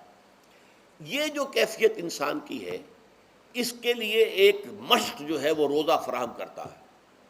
روزے کے آپ نے 12، 13، 14 گھنٹے کا بھی روزہ ہوتا ہے، بعض جگہوں پر 16، 17 گھنٹے کا روزہ ہوتا ہے۔ اس عرصے میں آپ اپنے نفس کو حلال چیزوں سے بھی روکے رکھتے ہیں۔ اس منہ زور گھوڑے کو جو ہے آپ اس کی لگام کس کر رکھتے ہیں کہ حلال بھی نہیں کھانے دے رہے۔ بھوک لگی ہوئی ہے، کھانا بہترین موجود ہے، نہیں کھا سکتے، اللہ کا حکم نہیں ہے، اللہ کی اجازت نہیں۔ شدید پیاس ہے، بہترین مشروبات فریج میں رکھی ہوئی ہے، نہیں کھا سکتے، نہیں پی سکتے، جائز نہیں ہے، حالانکہ حلال ہے، حرام نہیں ہے۔ بیوی موجود ہے، یا جیسے کہ لونڈیوں کا معاملہ ہوتا تھا، لونڈی موجود ہے، لیکن نہیں، آپ اپنی شہوت جو ہے وہ اس سے پوری نہیں کر سکتے۔ یہ پابندیاں نفس کے اوپر لگانا، یہ ایک مشق ہے، یہ ایک ریاضت ہے۔ اس ریاضت کا حاصل یہ ہونا چاہیے کہ انسان بقیہ 11 مہینوں میں اپنے آپ کو حرام سے تو بچائے نا۔ یہاں وہ حلال سے رکا ہوا ہے اللہ کے حکم سے، کہ حلال چیز بھی نہیں کھا رہا، دن بھر نہیں پی رہا، دن بھر نہیں اپنی کوئی شہوت پوری کر رہا، دن بھر حلال ذرائع سے بھی، تو اس سے اس کے اندر یہ ایک، اس کو ہم کہیں گے سیلف کنٹرول پیدا ہو جائے، اپنے نفس کو قابو میں کر لے۔ یہ گویا کہ اس کا سب سے پہلا، اس روزے کی ریاضت، روزے کی مشق کے حوالے سے یہ اس کی حکمت ہوئی کہ اس سے کے ذریعے سے انسان میں سیلف کنٹرول پیدا ہو رہا ہے، ضبط نفس۔ یہاں پہ تھوڑی سی میں وضاحت کر دوں، رہبانیت کے اندر آپ کو معلوم ہے کہ سیلف اینیہیلیشن، انگریزی الفاظ جو ہیں وہ زیادہ بعض لوگوں کے لیے واضح ہوں گے، نفس کشی، نفس کو کچل دینا، ختم کر دینا، مار دینا، یہ رہبانیت میں ہوتا ہے، اسلام میں نہیں ہے۔ اسلام کا نظام بڑا متوازن ہے۔ ان لنفسک علیک حقا وان لزوجک علیک حقا وان لزورک علیک حقا۔ حضور نے فرمایا دیکھو تمہارے نفس کا بھی تم پر حق ہے، اسے مناسب حد تک آرام دینا بھی تمہارے ذمے ہے، اسے غذا بہم پہنچانا بھی تمہارے ذمے ہے۔ فرق صرف کیا ہے، حلال سے ہو، حرام سے نہ ہو۔ اس کی شہوت کو پورا کرنا بھی تمہارے ذمے ہے، فرق صرف کیا ہے، جائز راستے سے ہو، حرام سے نہ ہو۔ اس کا نام ضبط نفس ہے، سیلف اینیہیلیشن، نفس کو کچل دینا۔ یہ جو تپسیائیں جو ہیں ہندو سادھو کرتے رہے ہیں، اور جو سب سے زیادہ معاملہ جو ہے وہ جو راہب ہوتے تھے حضرت مسیح علیہ السلام کے پیروکاروں میں، انہوں نے تاریخ کے اندر جو مثالیں دی ہیں، اس کا جو ہے اندازہ کرنا مشکل ہو جاتا ہے کہ کس درجے وہ لوگ اپنے نفس کو کچل دیتے تھے، جس کا قرآن مجید میں سورہ حدید میں ذکر بھی ہے۔ اکثر لوگ تو پابندی نہیں کر سکتے تھے، اپنے اوپر پابندیاں لگانے کے بعد غلط راستوں پر بھی چل پڑتے تھے، لیکن جو لوگ ان پابندیوں کو نبھاتے تھے وہ کس انتہا تک جاتے تھے۔ کبھی آپ جو ہے ہسٹری آف کرسچن منیسٹسزم پر جو تاریخ کی کتابیں لکھی گئی ان کو پڑھیں تو اندازہ ہوگا۔ مولانا مودودی نے تفہیم القرآن میں اس کا کچھ حوالے دیے ہیں، اور واقعہ یہ کہ رونگٹے کھڑے ہو جاتے ہیں انسان پر کہ اس درجے میں انہوں نے اپنے نفس کو کچلا تھا۔ ہمارے صوفیہ کے ہاں بھی بعض ایسی روایات صحیح ہیں یا غلط ہے بیان کی جاتی ہیں، لیکن اسلام کا اصل معاملہ کیا ہے، توازن، اعتدال۔ تمہارے نفس کا بھی تم پر حق ہے، ان لنفسک علیک حقا، تمہاری بیوی کا بھی تم پر حق ہے، وان لزوجک علیک حقا، اور تمہارا جو بھی کوئی ملاقاتی آئے، کوئی دوست ہے، اس کا بھی زورک علیک حق، زیارت کرنے کے لیے کوئی آیا اس کا بھی حق ہے، ان کے حقوق ادا کرو۔ حضرت عبداللہ ابن عمرو ابن العاص رضی اللہ تعالی عنہما صحابہ کرام میں اس اعتبار سے بہت ممیز تھے کہ ان پر عبادت جو ہے، عبادت گزاری کا اتنا غلبہ ہو گیا تھا، ہر روز روزہ رکھتے تھے اور رات کو پوری رات کھڑے رہتے تھے۔ حضور کو اطلاع دی گئی، حضور نے طلب کیا فوراً، آپ نے فرمایا یا عبداللہ الم نخبر، کیا ہمیں یہ خبر نہیں دی گئی انک تصوم الدہر وتقوم اللیل، کہ تو ہمیشہ رات کو کھڑا رہتا ہے نماز میں اور ہر روز روزہ رکھتا ہے۔ اب ظاہر بات ہے حضور کے حضور میں جھوٹ کیسے بولتے، ویسے بھی جھوٹ بولنے کا سوال نہیں صحابہ کے لیے، تو عرض کیا بلا یا رسول اللہ ایسی ہے تو صحیح ہے۔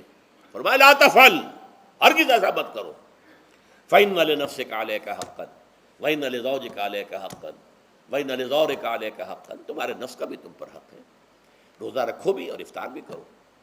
بہترین روزہ جو ہے وہ حضرت داؤد علیہ السلام کا تھا، ایک دن روزہ رکھتے تھے، ایک دن افطار کرتے تھے۔ لیکن یہ ہے کہ آپ ہفتے میں 2 دن روزے حضور کے ہیں، سوموار کو اور جمعرات کو، مہینے میں 3 روزے یہ ہیں، اس میں گویا کہ سنت پر عمل بھی ہو جائے گا۔ لیکن یہ کہ ہمیشہ روزہ رکھنا، بلکہ یہاں تک کہا گیا ما ساما من سامت دہر، جو ہمیشہ روزہ رکھتا ہے اس نے کوئی روزہ رکھا ہی نہیں۔ کیا مطلب؟ یہ تو اس نے اپنی ہیبٹس بدل لی ہیں، ہیبٹس ہو گئی ہیں یہ کہ سارا دن بھر نہیں کھانا، صبح کھانا شام کو کھانا، بس یہ تو اس نے اپنی ہیبٹ بدل لی ہے، روزہ ہیبٹ بن گیا اس کا۔ ما ساما من سامت دہر، جس نے ہمیشہ روزہ رکھا اس نے کوئی روزہ رکھا ہی نہیں۔ اس لیے کہ روزہ تو در حقیقت اس شخص پر شاخ گزرتا ہے جس کو عادت ہے دن میں کھانا کھانے کی، اس کو دن کے اندر 3 کھانے کھانے کی عادت ہے، تبھی تو وہ شاخ گزرے گا۔ اگر وہ عادت ہی آپ نے بدل لی ہے تو ظاہر بات ہے کہ پھر روزے کی جو برکت ہے وہ تو ظاہر نہیں ہوگی۔ تو بہرحال اس اعتبار سے غور کیجئے کہ یہ پہلا حکم جو ہے روزے کا، لعلکم تتقون، تاکہ تمہارے اندر تقوی پیدا ہو جائے، اپنے نفس پر کنٹرول پیدا ہو جائے۔ اس کو یوں سمجھیے کہ یہ ایک بڑا منہ زور گھوڑا ہے، ہمارا جو نفس ہے، ہمارا جو جسم ہے، حیوانی نظام، اس پر ہماری خودی یا ہماری انا یا ہماری ایگو یا ہمارا سیلف، یہ اس پر حکمران ہے، اس کا گھوڑے کا سوار ہے۔ اب اگر گھوڑا منہ زور ہے اور سوار کے قابو میں نہیں ہے تو کیا نتیجہ نکلے گا؟ اب وہ گھوڑے کے اختیار میں ہے، سوار صاحب کی جان جو ہے وہ جا کر پٹخ دے کہیں، کسی کھائی میں گرائے، کسی اور جگہ گرائے، وہ تو گویا کہ اس کے رحم و کرم پر ہے۔ ہاں اگر سوار تکڑا ہے اور سوار نے جو ہے گھوڑے کو قابو میں کیا ہوا ہے، اس کی رانوں میں بھی جان ہے، دبایا ہوا ہے گھوڑے کو اپنی رانوں کے درمیان، تو ظاہر بات ہے کہ اب یہ گھوڑا جو ہے بہت بڑی ایسٹ ہے اس کے لیے۔ اب گھوڑا ادھر جائے گا جدھر سوار لے جانا چاہے گا، سوار اپنے مقصد، اپنی منزل تک پہنچے گا گھوڑے کے ذریعے سے۔ اور اگر برعکس ہے، جیسا کہ میں عرض کر چکا ہوں، تو وہ سوار جو ہے وہ گھوڑے کے رحم و کرم پر ہے۔ یہی معاملہ ہے، ہماری خودی یا ہماری انا یا ہمارا ایگو، یہ در حقیقت یہ راکب ہے، اور ہمارا وجود حیوانی یہ مرکب ہے، یہ گھوڑا ہے۔ اگر ہم قابو یافتہ ہوں اپنے اس گھوڑے کے اوپر تو یہی جسم ہمارے لیے ایک بہت بڑا ایسٹ ہے۔ ہاتھوں سے نیکی کمائیں گے، پاؤں سے نیکی کمائیں گے، آنکھوں سے نیکی کمائیں گے، کانوں سے نیکی کمائیں گے، یہ ساری نیکیاں کمانے کا ذریعہ بن جائے گا۔ تلاوت قرآن سن رہے ہیں تو کانوں کی نیکی ہو رہی ہے، قرآن دیکھ کر پڑھ رہے ہیں تو آنکھوں کی نیکی ہو رہی ہے۔ یہ سارے ہمارے اعصاب، ہمارے تمام اعضاء و جوارح نیکی کا ذریعہ ہے۔ لیکن اگر کہیں یہ ہمارا نفس امارہ، ایڈ اور لیبیڈو ہم پر قابو پا لے تو پھر ہم اس کے رحم و کرم پر ہیں، پھر وہ ہمیں جس کھائی میں چاہے گا گرا دے گا۔ تو اس اعتبار سے روزہ مجرد ابھی روزے کی بات ہو رہی ہے، وہ روزہ خاص طور پر کہ جس کا حکم پہلے دیا گیا تھا، ایام معدودات، اس کے بارے میں اس کی حکمت، مجرد روزے کی حکمت کیا ہے؟ ضبط نفس۔ اسی ضبط نفس کا دوسرا نام تقویٰ ہے۔ آپ اپنے نفس پر قابو یافتہ ہیں اور پھر اللہ کے سامنے جھک رہے ہیں، یہ ہوئی نا اصل بات۔ آپ اللہ کے سامنے تو جھک رہے ہیں، اے اللہ میں تیری ہی بندگی کرتا ہوں اور کروں گا، نفس پر قابو ہے ہی نہیں، تو آپ کا یہ کہنا محمل ہو جائے گا۔ نفس کا تقاضا ابھرے گا اور آپ اس کے آگے ہاتھ جوڑ کر کھڑے ہو جائیں گے، تو گویا کہ جو آپ نے کہا تھا ایاک نعبد و ایاک نستعین، اس کی پیروی کرنا، اس کو پورا کرنا، اس کا تقاضا بجا لانا آسان کام نہیں ہے۔ چبی گویم مسلمانم بلرزم کہ دانم مشکلات لا الارا، جب میں کہتا ہوں کہ میں مسلمان ہوں تو مجھ پر کب کب یہ طاری ہوتی ہے، اس لیے کہ مجھے معلوم ہے کہ لا الہ کہنے کا مقصد کیا ہے اور مطلب کیا ہے، اس کے تقاضے کیا ہیں۔ تو روزہ مجرد روزے کی غرض و غایت تقوی یا ضبط نفس یعنی سیلف کنٹرول، اور اس سیلف کنٹرول کے ساتھ اپنے پورے وجود کو اللہ کے سامنے جھکا دینا، یہ عبادت ہے۔ اب آئیے اس عبادت کے لیے، روزے کے لیے رمضان کا مہینہ کیوں منتخب کیا گیا بالآخر؟ پہلے تو وہ ہر مہینے کے 3 دن تھے، بالآخر مستقل تا قیام قیامت اور رمضان کا مہینہ ہے۔ اس کی علت کیا ہے؟ ظاہر بات ہے کہ سارے 12 مہینے اللہ ہی کے ہیں، ہفتے کے سارے دن اللہ ہی کے ہیں، دنوں میں سید الایام جمعے کا دن ہے، مہینوں میں سید الاشہر، یہ جتنے مہینے ہیں ان میں سردار جو ہے مہینوں کا وہ رمضان مبارک ہے۔ کیوں ہے؟ اب آپ پڑھیے تیسری آیت، شہر رمضان الذی انزل فیہ القرآن، رمضان کا مہینہ وہ ہے جس میں قرآن نازل کیا گیا۔ اور اس کی مزید کیا ہے تشریح کہ رمضان ہی میں وہ لیلۃ القدر ہے جس میں قرآن نازل کیا گیا۔ اب یہاں 2 چیزیں علیحدہ علیحدہ سمجھ لیجئے۔ ہمیں معلوم ہے کہ قرآن حضور پر نازل ہوا 32 برس میں، نہیں 22 برس میں، 610 عیسوی سے لے کر اس موضوع پر آج شام کو تقریر ہوگی انشاءاللہ مفصل تعارف قرآن کے ضمن میں، بعد نماز عشاء قرآن اکیڈمی کی مسجد میں، کیونکہ معلوم نہیں کہ آج چاند ہو جائے گا یا نہیں ہو جائے گا، لہذا دورہ ترجمہ قرآن کل سے شروع ہوگا، اور آج جو ہے تعارف قرآن اور سورہ فاتحہ کا کچھ مفہوم میں بیان کروں گا، تاکہ یہ کہ رمضان مبارک کے لیے تمہید ہو جائے۔ پھر اگر چاند ہو گیا تو چھوٹی چھوٹی صورتوں کے ساتھ ہم تراویح مکمل کر لیں گے، ترجمہ قرآن کے ساتھ تراویح کل سے شروع ہوگی۔ بہرحال اس ضمن میں رمضان کا چناؤ جو ہوا ہے تو یہ ترجیح بلا مرجح نہیں ہے، ایسے ہی نہیں ہے کہ یوں ہی اس کو ترجیح دے دی گئی، اس کی حکمت ہے، غایت ہے، علت ہے، اس کا سبب ہے۔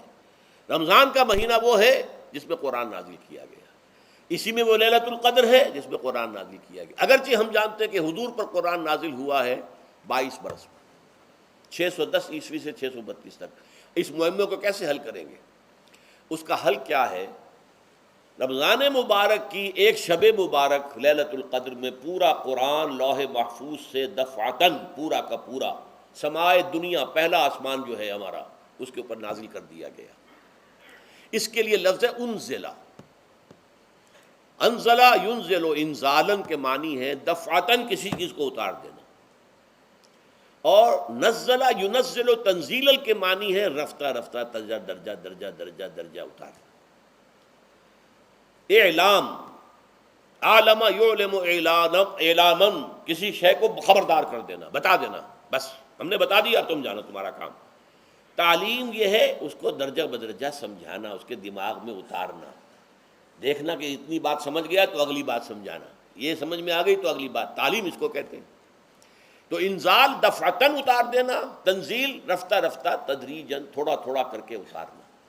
تو حضور پر تنزیل ہوئی ہے، فَإِنَّهُ نَزَّلَهُ عَلَىٰ قَلْبِكَ، جبرائیل نے اس قرآن کو تھوڑا تھوڑا تھوڑا تھوڑا کر کے، نزلناہ تنزیلا، رتلناہ ترتیلا، ہم نے تھوڑا تھوڑا کر کے اتارا ہے۔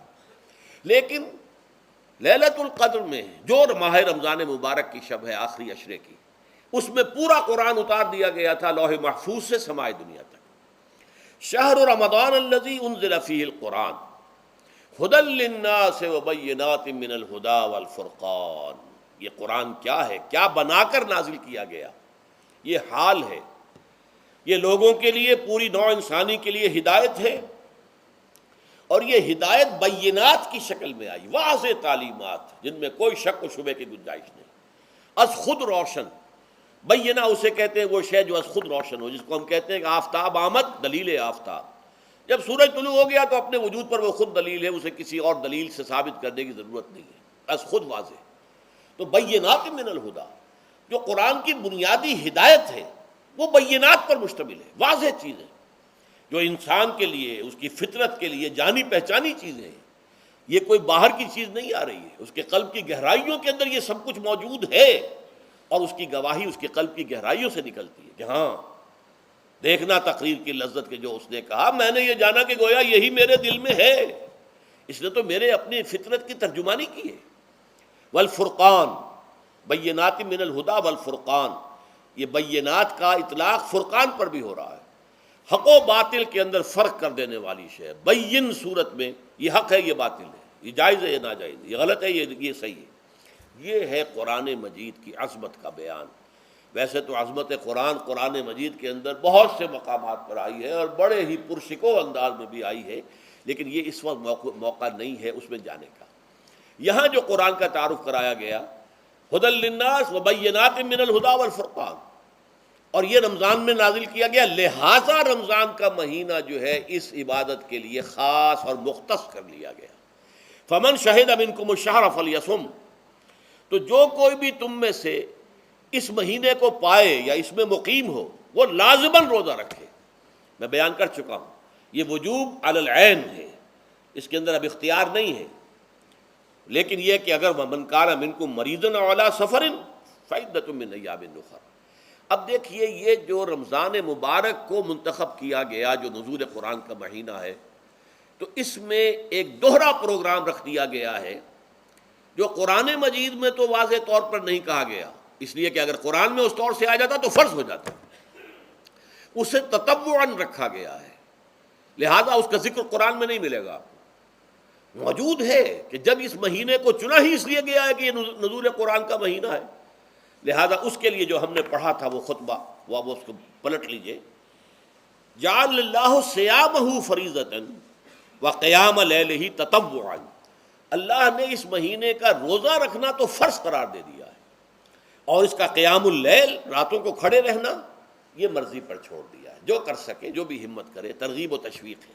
اب دیکھیے ترغیب و تشویق کے لیے دوسری حدیث جو یہاں پر ہے، عن ابی ہریرہ رضی اللہ عنہ قال، حضرت ابو ہریرہ سے مروی ہے رضی اللہ عنہ کہ انہوں نے فرمایا، قال رسول اللہ صلی اللہ علیہ وسلم، کہ اللہ کے رسول نے فرمایا صلی اللہ علیہ وسلم، من صام رمضان ایمانا و احتسابا غفر له ما تقدم من ذنبه، جس نے رمضان میں روزے رکھے ایمان کے ساتھ، یقین کے ساتھ، اور احتساب، اللہ سے اس کے اجر کی امید میں، غفر له ما تقدم من ذنبه، اس کے پچھلے تمام گناہ معاف ہو جاتے ہیں۔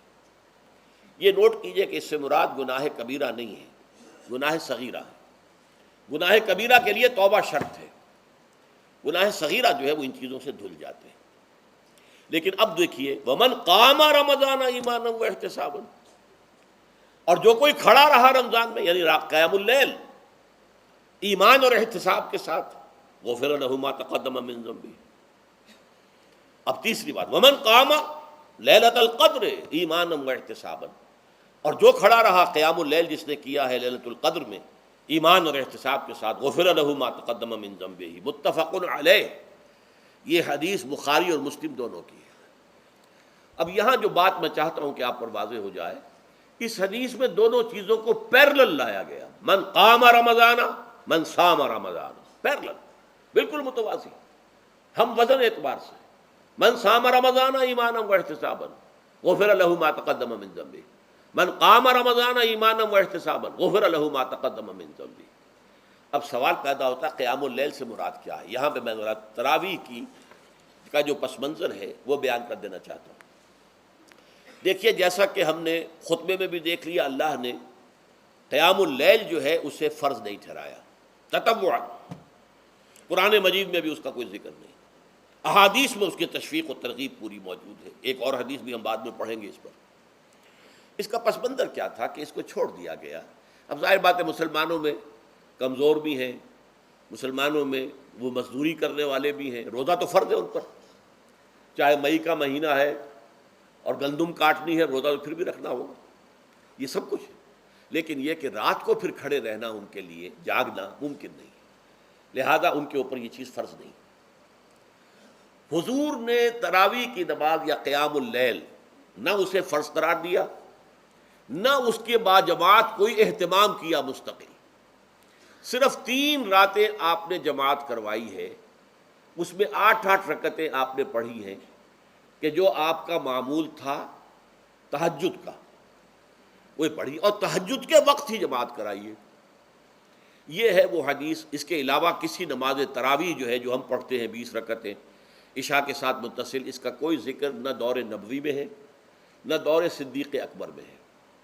یہ دور حضرت عمر کی خلافت میں ہوا ہے، اور ہم نہیں کہہ سکتے کتنے سال کے بعد ہوا ہے۔ حضرت عمر رضی اللہ تعالیٰ عنہ کی خلافت کا دور جو ہے وہ تو 10 برس ہے، ہو سکتا ہے 5 برس کے بعد ہوا ہو، 6 برس کے بعد ہوا ہو، 12 ہوا ہے ان کے عہد میں۔ حضرت عمر ایک مرتبہ مسجد میں داخل ہوئے، مسجد نبوی میں، تو دیکھا کہ کچھ لوگ 8 10 12 جو ہیں وہ ایک جو ہے حافظ کے پیچھے کھڑے ہوئے اور قرآن سن رہے ہیں، کچھ دوسرے کونے میں کھڑے ہیں، کچھ کہیں اور کھڑے ہیں، مختلف جماعتیں ہو رہی ہیں۔ تو انہوں نے سوچا کہ کیوں نہ ان سب کو ایک امام کے پیچھے جمع کر دیا جائے، اور اس کے لیے لوگوں کی سہولت کے لیے عشاء کے ساتھ متصل رکھ دیا جائے، اس لیے کہ تہجد کے وقت اٹھنا جو ہے وہ تو ہر کس و ناقص کا کام نہیں ہے، کہ عشاء کے بعد اگر تھوڑا سا اضافی وقت ہو صرف، تو یہ ہر شخص کر لے گا، مزدور بھی کر لے گا۔ لہذا آپ نے یہ نظام تجویز فرمایا کہ عشاء کے متصلاً بعد 20 رکعت نماز پڑھی جائے اور ایک امام کے پیچھے پڑھی جائے۔ یہ گویا کہ اجتہاد ہے حضرت عمر رضی اللہ تعالی عنہ، اس کو آپ نے خود بدعت بھی قرار دیا ہے، لیکن بدعت حسنہ۔ بدعت کس اعتبار سے؟ لغوی اعتبار سے، نئی بات، اس لیے کہ حضور کے زمانے میں نہیں تھی، تو یہ اس طریقے سے ایک نئی بات ہے۔ لیکن یہ بات چونکہ بہت اچھی ہے، بہت عمدہ ہے، آپ جب یہ نظام چل پڑا تو ایک دن مسجد میں آئے، دیکھا کہ بڑی بھری مسجد ہے، صحابہ کھڑے ہیں اور ایک امام کے پیچھے قرآن سن رہے ہیں۔ آپ نے فرمایا نعم البدعۃ ھذہ، یہ جو ہم نے نئی بات شروع کی ہے یہ بہت اچھی ہے، بہت عمدہ ہے۔ اب یہاں سے فرق واقع ہو گیا ہے۔ ایک تو اہل تشیع جو ہے وہ تو ویسے ہی حضرت عمر سے بہت دشمنی رکھتے ہیں، عناد رکھتے ہیں، تو حضرت عمر کے اجتہادات سے انہیں نفرت ہے، انہیں دوری ہے، چاہے وہ کوئی سا بھی حضرت عمر کا اجتہاد ہو۔ ہمارے ہاں اہل حدیث حضرات بھی در حقیقت حضرت عمر یا کسی اور خلیفہ راشد کے فعل کو وہ سمجھتے ہیں کہ یہ ایگزیکٹو آرڈرز ہیں، یہ ہمیشہ کے لیے نہیں ہے۔ حضرت عمر نے اپنے دور میں ایک نظام قائم کیا، ان کے دور کے لیے ٹھیک تھا، یہ ہمیشہ کے لیے نہیں۔ ہمیشہ کے لیے وہ 8 ہی رکعتوں کے قائل ہیں، وہ تہجد والے، لیکن اس میں بہرحال انہوں نے بھی خود یہ اضافہ کیا ہے کہ وہ 8 رکعتیں وہ عشاء کے ساتھ متصل پڑھتے ہیں، تہجد کے وقت تو نہیں پڑھتے۔ اور حضور نے تو صرف 3 روز جو ہے وہ کرائی تھی جماعت، وہ لوگ 30 دن یا 29 دن پڑھ رہے ہیں، تو اضافہ تو انہوں نے بھی کر دیا، اس نظام میں تبدیلی تو ہو گئی۔ لیکن اہل سنت جو کہلاتے ہیں، ہمارے جو 4 جو ہیں، جو ہمارے مسلک ہیں، حنفی، مالکی، شافعی، حنبلی، ان کا اتفاق ہے اس پر حضرت عمر کا، کیونکہ ان کے سامنے اصول یہ ہے کہ حضور نے فرمایا علیکم بسنتی وسنت الخلفاء الراشدین المہدیین، تم پر لازم ہے کہ میری سنت کو پکڑو مضبوطی کے ساتھ، اور میرے خلفاء راشدین مہدیین جو ہیں ان کی سنت کو پکڑو۔ اس اصول سے یہ چاروں فقہیں جو ہیں حضرت عمر کے اجتہادات جو ہیں ان کو بھی پابندی سمجھتے ہیں کہ تمام عمر کے لیے، قیامت تک کے لیے امت مسلمہ پر ان کی پیروی لازم ہے۔ لہذا اس میں اجماع ہے، اور یہاں تک کہ یہ سب سے آخری جو اس میں مسلک پیدا ہوا ہے زمانی اعتبار سے، سب سے پہلے مسلک جو ہے حنفی پیدا ہوا ہے، پھر مالکی پیدا ہوا ہے، پھر شافعی پیدا ہوا ہے، اور پھر حنبلی آخری ہے۔ اور امام احمد ابن حنبل بہت بڑے محدث بھی ہیں، مسند احمد ابن حنبل جو ہے وہ بہت بڑی کتاب ہے، بہت اہم کتاب ہے، جامع کتاب ہے، تو ان کے ہاں بھی 20 رکعتیں ہیں۔ چنانچہ حرمین شریفین میں، سعودی عرب میں، مکے اور مدینہ منورہ میں جو نماز تراویح ہوتی ہے اس کی 20 رکعتیں ہیں، لیکن اہل حدیث حضرات جو ہیں وہ اس 8 کے اوپر اکتفا کرتے ہیں۔ بہرحال یہ ایک اختلاف ہے جو میں نے اس کا پس منظر بیان کر دیا، لیکن اس 20 رکعت نماز سے ادا کرنے سے، جو کہ زیادہ سے زیادہ 50 منٹ یا 1 گھنٹہ لگتا ہے، اس سے وہ قیام اللیل کا حق ادا نہیں ہوتا۔ قیام اللیل کا تو کچھ اور ہی تقاضا ہے۔ قیام کسے کہتے ہیں؟ یہ سورہ مزمل سے واضح ہوتا ہے، یا ایھا المزمل قم اللیل الا قلیلا نصفہ او انقص منہ قلیلا او زد علیہ ورتل القرآن ترتیلا۔ آدھی رات یا آدھی رات سے کچھ کم، یعنی تہائی رات، یا آدھی رات سے کچھ زائد، 2/3 رات، یہ ہے قیام اللیل۔ چنانچہ سورہ مزمل ہی کی آخری آیت جو دوسرا رکوع مشتمل ہے جس پر، اس میں صاف کہہ دیا گیا ان ربک یعلم انک تقوم ادنی من ثلثی اللیل ونصفہ وثلثہ وطائفۃ من الذین معک۔ اے اللہ کے نبی، اللہ خوب واقف ہے کہ آپ بھی اور آپ کے ساتھ ایک جماعت بھی رات کو کھڑی رہتی ہے، 2/3 رات یا آدھی رات یا 1/3 رات۔ تو یہ سارا معاملہ جو ہے قیام اللیل کا، گویا کہ کم سے کم 1/3 رات پر اس کا اطلاق ہو سکے گا، یہ نہیں کہ 1 گھنٹے۔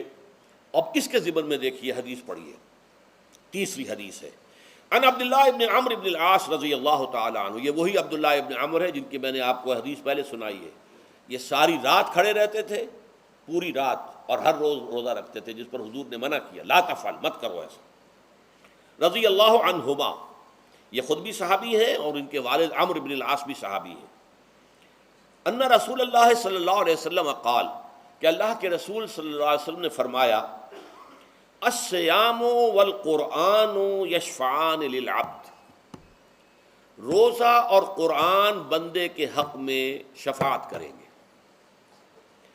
یقول الصیام، روزہ یہ عرض کرے گا اللہ کی جناب میں، اے رب پروردگار، انی منعتہ الطعام والشہوات بالنہار، میں نے تیرے اس بندے کو دن کے دوران کھانے پینے سے اور اپنی شہوت کا تقاضا پورا کرنے سے روکے رکھا، یہ میری وجہ سے روکا رہا، تو میری شفاعت اس کے حق میں قبول فرما، فشفعنی فیہ، میری شفاعت اس کے حق میں قبول فرما۔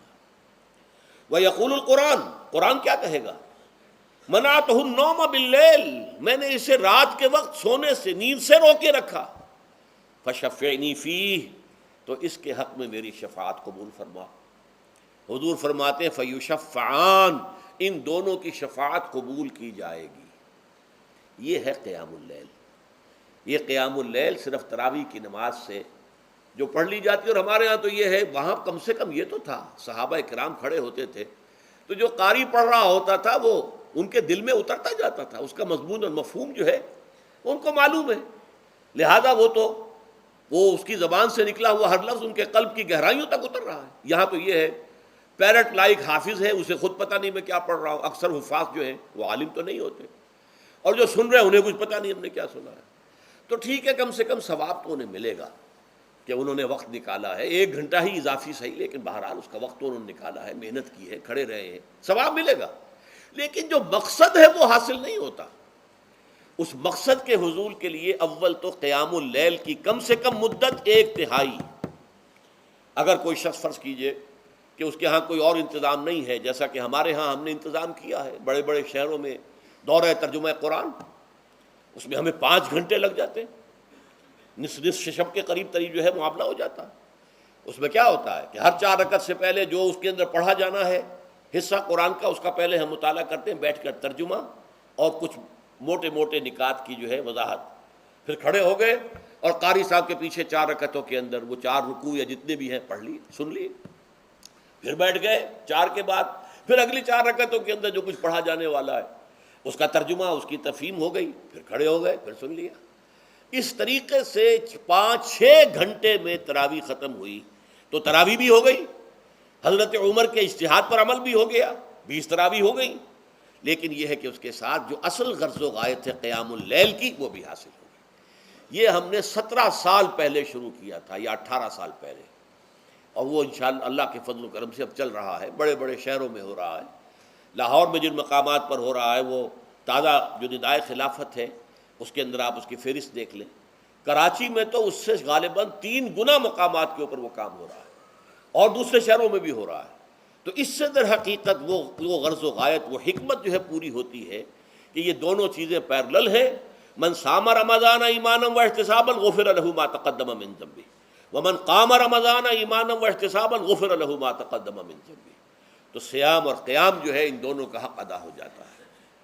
تو یہ ہے شہر رمضان الذی انزل فیہ القرآن ھدی للناس وبینات من الھدی والفرقان فمن شہد منکم الشہر فلیصم ومن کان مریضا او علی سفر فعدۃ من ایام اخر یرید اللہ بکم اليسر ولا یرید بکم العسر ولتکملوا العدۃ ولتکبروا اللہ علی ما ھداکم ولعلکم تشکرون۔ اب جو آخری لفظ ہے لعلکم تشکرون، اب اس کی وضاحت سمجھیے۔ اور رمضان کے یہ 2 پروگرام جب پیرلل ہو جائیں گے، جب دونوں کی پابندی کی جائے گی، تو اس کا حاصل کیا ہے؟ اس بات کو سمجھنے کے لیے سب سے پہلے آپ اس کو سمجھیے کہ جسے ہم خود ہی کہہ رہے تھے، جسے ہم سیلف کہہ رہے تھے، اپنی انا کو مضبوط کرنا، سیلف کنٹرول، ایگو جو ہے وہ پوری طرح قابو یافتہ ہو اڈ اور لبیڈو پر، اصل میں اس سے مراد کیا ہے؟ اس پر میں نے تفصیل سے بحث کی ہے عظمت سوم نامی اپنے کتابچے میں۔ ویسے یہ ہے کہ وہ مشکل ہے، ذرا فلسفیانہ اس کا انداز ہے، لیکن یہ ہے کہ وہی باتیں آسان الفاظ میں، جو دوسرا کتابچہ ہے عظمت سیام و قیام رمضان مبارک، وہ آسان ہے، اگرچہ یہ دونوں بہت ہی محدود تعداد میں ہمارے پاس ہیں، لیکن یہ کہ میں نے ذکر کر دیا، جو حضرات لینا چاہیں وہ لے لیں۔ لیکن یہ ہے کہ اس میں اصل پس منظر کیا ہے؟ دیکھیے، ہمارا جو وجود ہے انسان کا، یہ کمپوزٹ ہے، مرکب ہے۔ ہمارے دو وجود ہیں جو جوڑ دیے گئے ہیں۔ کیسے جوڑ دیے گئے ہم نہیں جانتے، لیکن ہے دو وجود۔ ایک وجود حیوانی ہے، میں نے عرض کیا تھا پہلے ہی، ہر انسان ایک حیوان بھی ہے مکمل، سارے حیوانی تقاضے ہمارے اندر بھی ہیں۔ لیکن حیوان اور انسان میں بنیادی فرق یہ ہے کہ انسان کا جو اصل وجود ہے وہ روحانی ہے۔ اس روحانی وجود کی وجہ سے انسان کا وہ مقام ہوا کہ تمام فرشتوں کو اس کو سجدہ کرنے کا حکم دیا گیا۔ فَإِذَا سَوَّيْتُهُ وَنَفَخْتُ فِيهِ مِن رُوحِي فَقَعُوا لَهُ سَاجِدِينَ۔ فرشتوں سے کہہ دیا گیا تھا کہ میں ایک بشر پیدا کرنے والا ہوں مٹی سے، جب میں اسے پیدا کر لوں اور اس کی ناک پلک سنوار دوں، دو پلک درست کر دوں، تو پھر اس کے سامنے اور اس میں اپنی روح میں سے پھونک دوں تو گر پڑنا اس کے سامنے سجدے میں۔ حیوان انسان اور انسان روحانی، یہ دونوں مل کر اب آدم بنے ہیں۔ نمبر دو، اس حیوان انسان کا وجود زمین سے ہے، مٹی سے پیدا کی، مٹی سے، گارے سے، طین لازب سے، چپچکانے والے گارے سے، وہ جس میں کہ بدبو پیدا ہو جائے، یہ ساری باتیں کہی گئی ہیں۔ اور سائنس بھی کہتی ہے مٹی سے پیدا ہوئے، کیسے پیدا ہوئے اس میں اختلاف ہے، لیکن یہ کہ ہے مٹی ہماری اوریجن، قرآن بھی کہتا ہے اور سائنس بھی کہتی ہے۔ اور ہمارے وجود کو جب وہ تھک جائے، مزمحل ہو جائے، اس کی انرجی کم ہو جائے، تو اس کے لیے جو غذا ہے، جو تقویت ہے، وہ بھی ساری زمین سے آ رہی ہے۔ آپ نے پھل کھائے، آپ نے گندم کھائی، آپ نے چاول کہاں سے آ رہے ہیں؟ اچھا، بکری کا گوشت کھایا تو بکری کا گوشت کس چیز سے بنا ہے؟ اس نے گھاس کھائی ہے، اس نے پتے کھائے ہیں، وہیں سے تو بنا ہے نا۔ الٹیمیٹ سورس آپ کے وجود حیوانی کے لیے جو آ رہی ہے وہ زمین ہے۔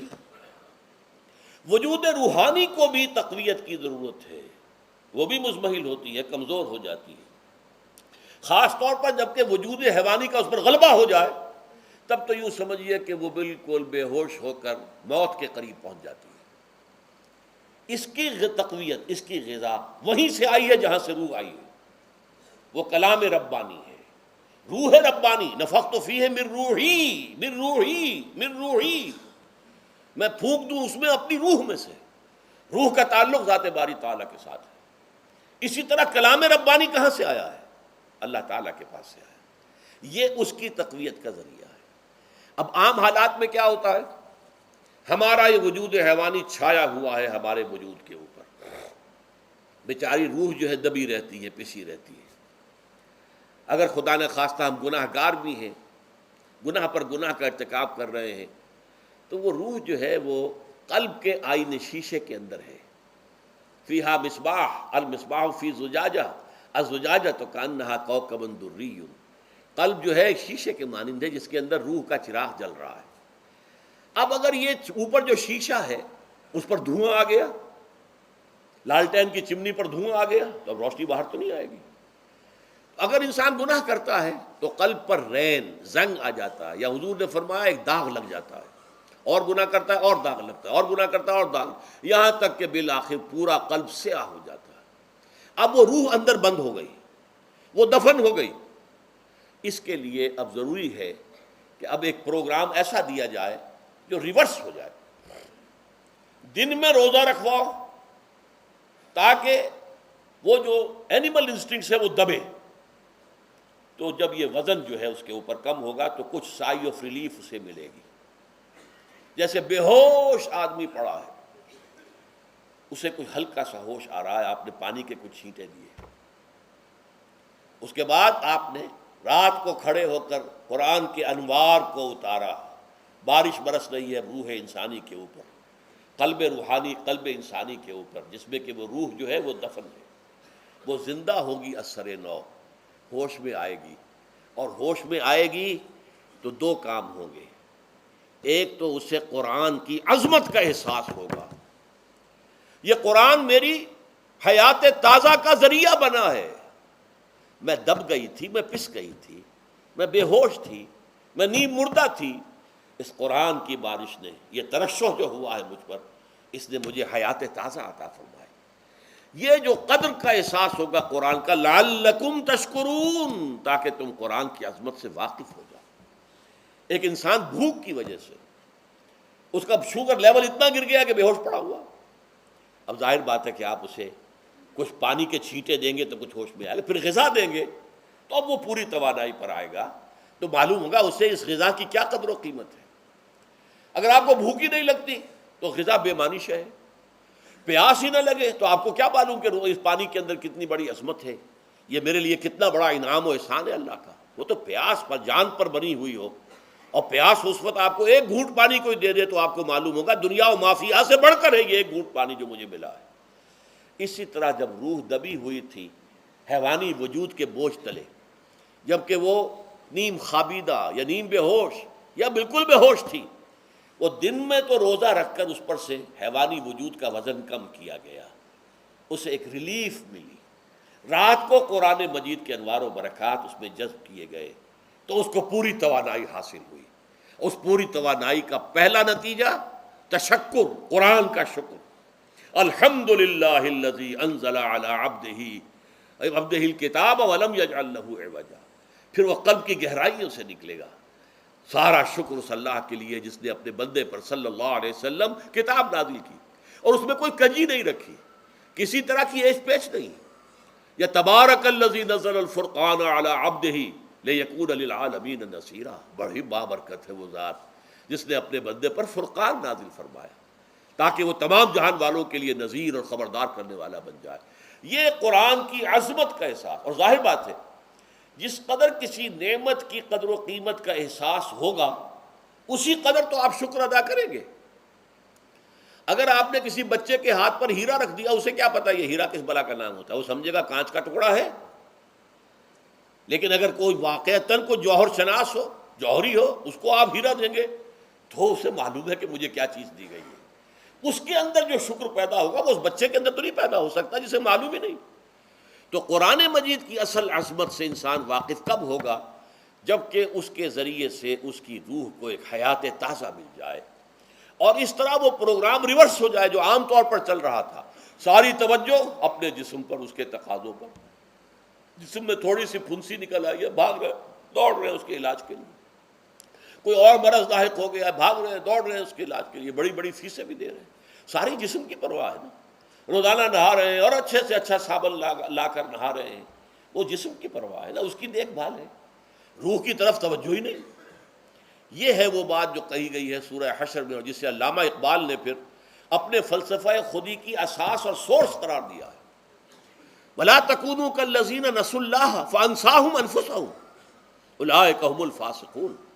دیکھو اے مسلمانوں، ان لوگوں کے مانند نہ ہو جانا جنہوں نے اللہ کو بھلا دیا تو اللہ نے انہیں اپنے آپ سے غافل کر دیا، اور یہی لوگ فاسق و فاجر ہیں. یہ سوال پیدا ہوتا ہے کہ انسان اپنے آپ سے کہاں غافل ہوتا ہے؟ کیا اپنے وجود حیوانی سے غافل ہوتا ہے؟ کیا بھوک لگتی ہے تو وہ ادھر ادھر منہ نہیں مارتا، غذا کو حاصل کرنے کے لیے کوشش نہیں کرتا؟ پیاس لگتی ہے تو کیا پانی یا کوئی اور مشروب تلاش نہیں کرتا؟ کوئی بیماری لاحق ہوتی ہے تو کیا اس کے علاج کی طرف توجہ نہیں کرتا؟ اسے آرام کی حاجت ہوتی ہے تو آرام نہیں لیتا؟ اپنے اس وجود سے تو غافل نہیں. کون سے وجود سے غافل ہوا ہے؟ وہ روحانی وجود سے غافل ہے. بھول گیا کہ میرے اندر روحانی وجود بھی ہے اور اس کا تعلق ذات باری تعالیٰ کے ساتھ ہے. اس نے سمجھا کہ میں بس حیوان ہوں، نرا حیوان ہوں، اپنے اس وجود کی اصل حقیقت ہی سے بے خبر، غافل.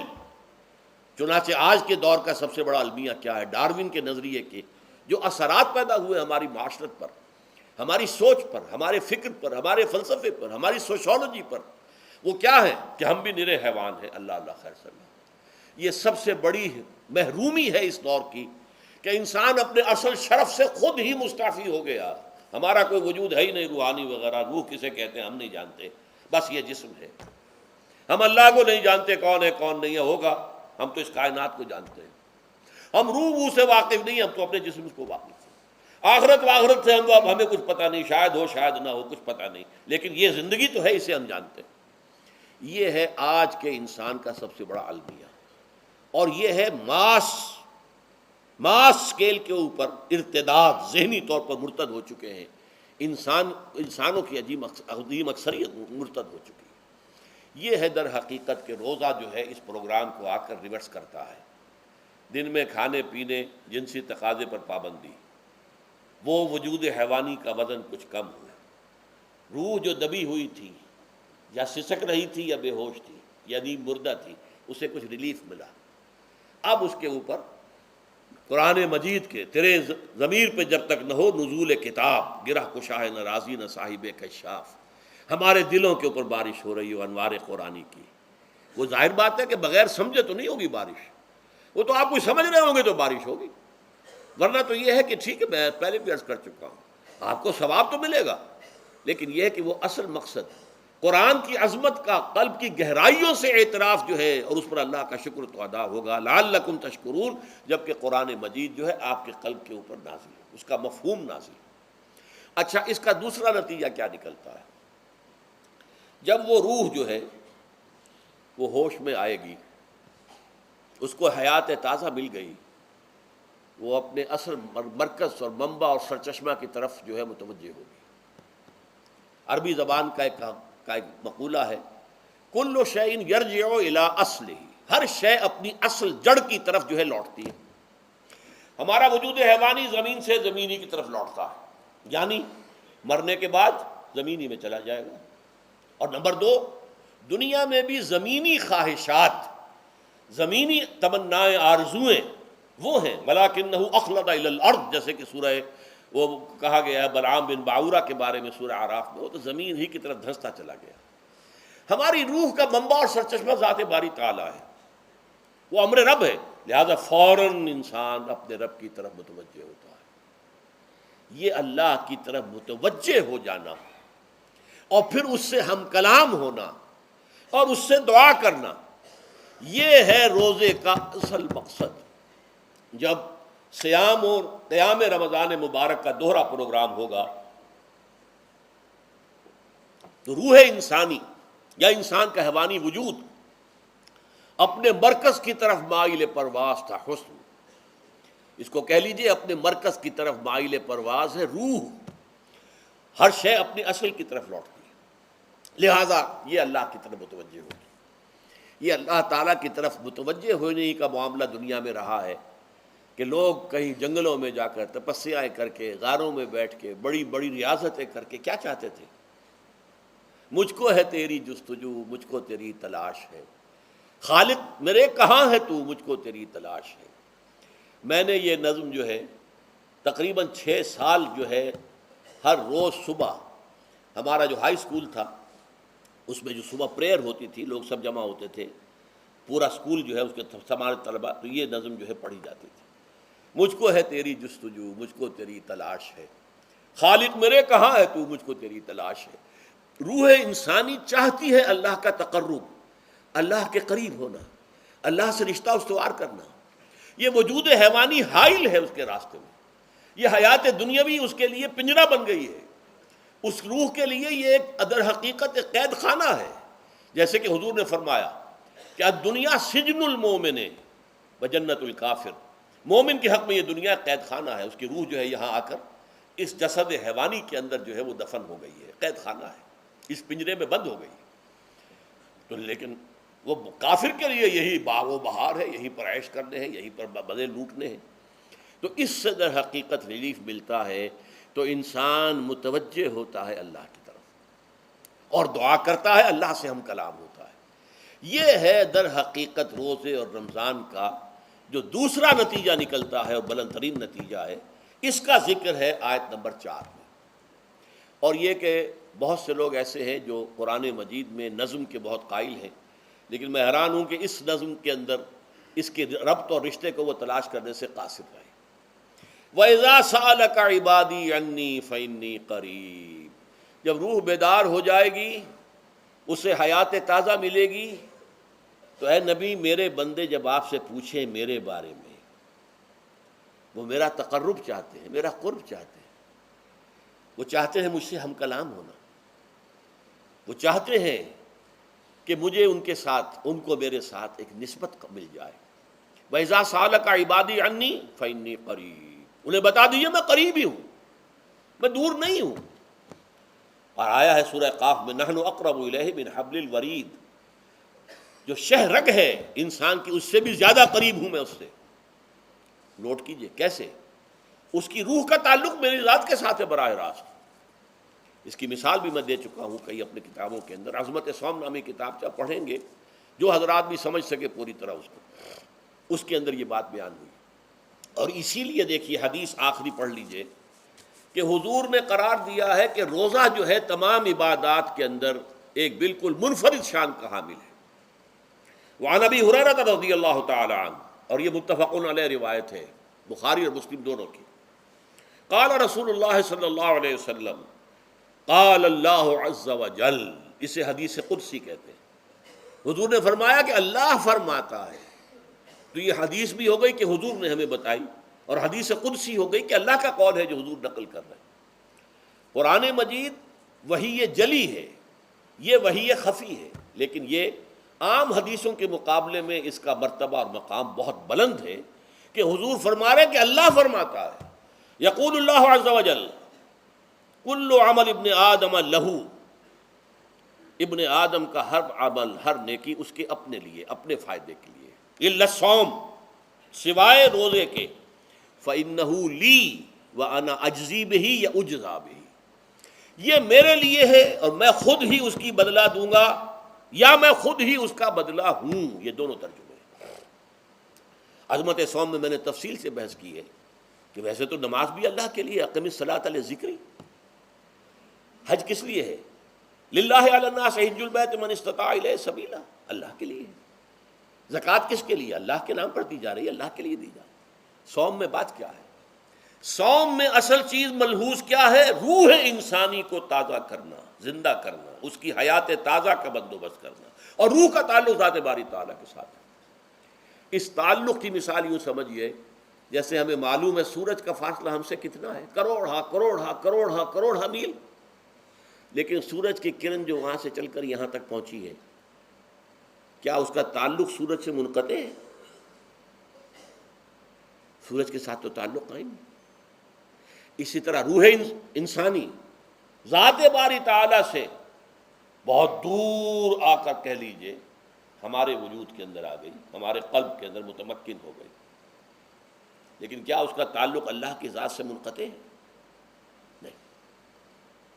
لیکن یہ روح ہی اگر مزمحل ہو گئی تو تعلق منقطع ہو جائے گا، اس لیے کہ اس روح کے اندر ہی جان نہیں رہی۔ یہ روح تازہ ہوگی تو اس کا تعلق اللہ کی ذات کے ساتھ اثر نو استوار ہو جائے گا۔ اس لیے یہ کہا یہ میرے لیے، الا الصوم فإنہ لی، یہ میرے لیے، وأنا اجزی بہ یا اجزا بہ، میں خود ہی اس کا بدلہ دوں گا یا خود ہی اس کی جزا ہوں، خود ہی اس کی جزا ہوں۔ اللہ کے اس بندے کا تعلق میرے ساتھ ایسا قائم ہو جائے گا کہ گویا کہ اسے میں مل گیا، اور میرا یہ مل جانا ہی در حقیقت انسانیت کی معراج ہے۔ اور دعا کے بارے میں جان لیجئے کہ حضور نے فرمایا الدعاء مخ العبادہ، دعا جو ہے عبادت کا اصل جوہر ہے، لب لباب ہے۔ اور یہ بھی کہا الدعاء هو العبادہ، دعا ہی اصل عبادت ہے، دعا ہی اصل عبادت ہے۔ دعا جو ہے وہ روح ہے اس کی۔ اور علامہ اقبال نے اپنے لیکچرز میں جو یہ خطبہ رکھا ہے اس موضوع کے لیے، میننگ آف پریئر ان اسلام، بڑا عظیم ہے۔ اس نے جو نقشہ کھینچا ہے کہ یہ پریئر کیا ہے؟ انائے صغیر، یہ ایگو، میری انا، میری خودی، انائے صغیر، انائے کبیر کے روبرو آتی ہے۔ انائے کبیر اللہ، اننی انا اللہ لا الہ الا انا، یہ انا، انائے کبیر، اللہ کی انا، وہ عظیم انا، اور یہ چھوٹی سی محدود سی انا۔ تو ہے محیط بے کراں، میں ہوں ذرا سی آبجو، یا مجھے ہم کنار کر یا مجھے بے کنار کر۔ اقبال نے پتہ نہیں کس جگہ کس کیفیت میں ڈوب کر یہ شعر کہا ہے۔ اے اللہ تو تو ایک ایسے سمندر کے مانند ہے کہ جس کا کنارہ ہی نہیں، اور میں چھوٹی سی ایک پانی کی ایک چھوٹی سی ندی ہوں، آبجو ہوں چھوٹی سی، اب کیا شکل ہے؟ یا تو مجھے اپنے آپ میں ملا لے تاکہ میں بھی ناپیدا کنار ہو جاؤں. دریائے سندھ کا پانی جب سمندر میں گر جاتا تو سمندر ہی بن جاتا. اور یا پھر مجھے بھی بے کنار کر دے، میری وجود کو بھی اتنی وسعت دے دے کہ کوئی کنارہ نہ رہے. اب یہ کیا اس نے سمجھا، کیا کہا؟ لیکن میں نے وہی انائے کبیر انائے صغیر.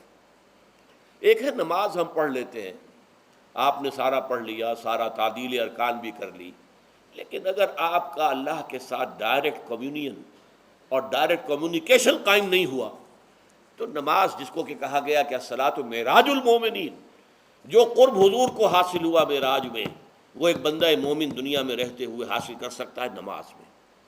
اگر اس کی روح جو ہے واقعتاً ہم کا نام ہو رہی ہو، الحمدللہ رب العالمین الرحمن الرحیم مالک یوم الدین اہدنا الصراط المستقیم ایاک نعبد و اگر ہم واقعتاً ایسے کہہ رہے ہوں کہ ہمیں احساس ہو کہ ہم اللہ کے حضور میں حاضر ہیں اور عرض کر رہے ہیں، سجدہ کریں تو حدیث میں آتا ہے کہ ایسے محسوس ہو کہ گویا کہ میں نے اپنا سر اللہ کے قدموں میں رکھ دیا ہے. یہ ہے نماز. اب جو گفتگو ہو رہی ہے یہ ہم کلامی ہے. الصلاۃ معراج المومنین، اہل ایمان کے حق میں یہ نماز جو ہے یہ معراج کے درجے میں. لیکن یہ نماز کیسے نصیب ہوگی اگر روح سوئی ہوئی ہے، دبی ہوئی ہے، پسی ہوئی ہے، مزمحل ہے یا مردہ ہے؟ یہ نماز کیسے حاصل ہوگی؟ چاہے آپ 5 وقت کی نماز پڑھ رہے ہوں، چاہے آپ نے ہیبٹ بنا لیا ہو نماز کو، چاہے خوش بھی ہو گیا ہو، لیکن یہ کہ جب تک وہ روح بیدار نہ ہو، جب تک ہم کلامی نہ ہو. افلاق سے آتا ہے نالوں کا جواب آخر، اٹھتے ہیں حجاب آخر، کرتے ہیں خطاب آخر.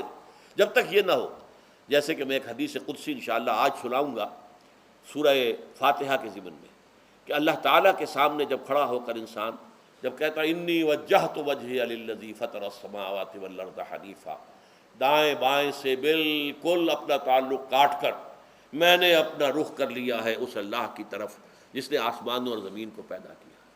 اب یہ توجہ وجہ تو اگر یہ تو ہے چہرہ تو ہم نے کر دیا خانہ کعبہ کی طرف، اندر سے ہماری روح متوجہ نہیں ہوئی، وہ سوئی پڑی، اسے پتہ ہی کچھ نہیں کہ کیا ہو رہا ہے.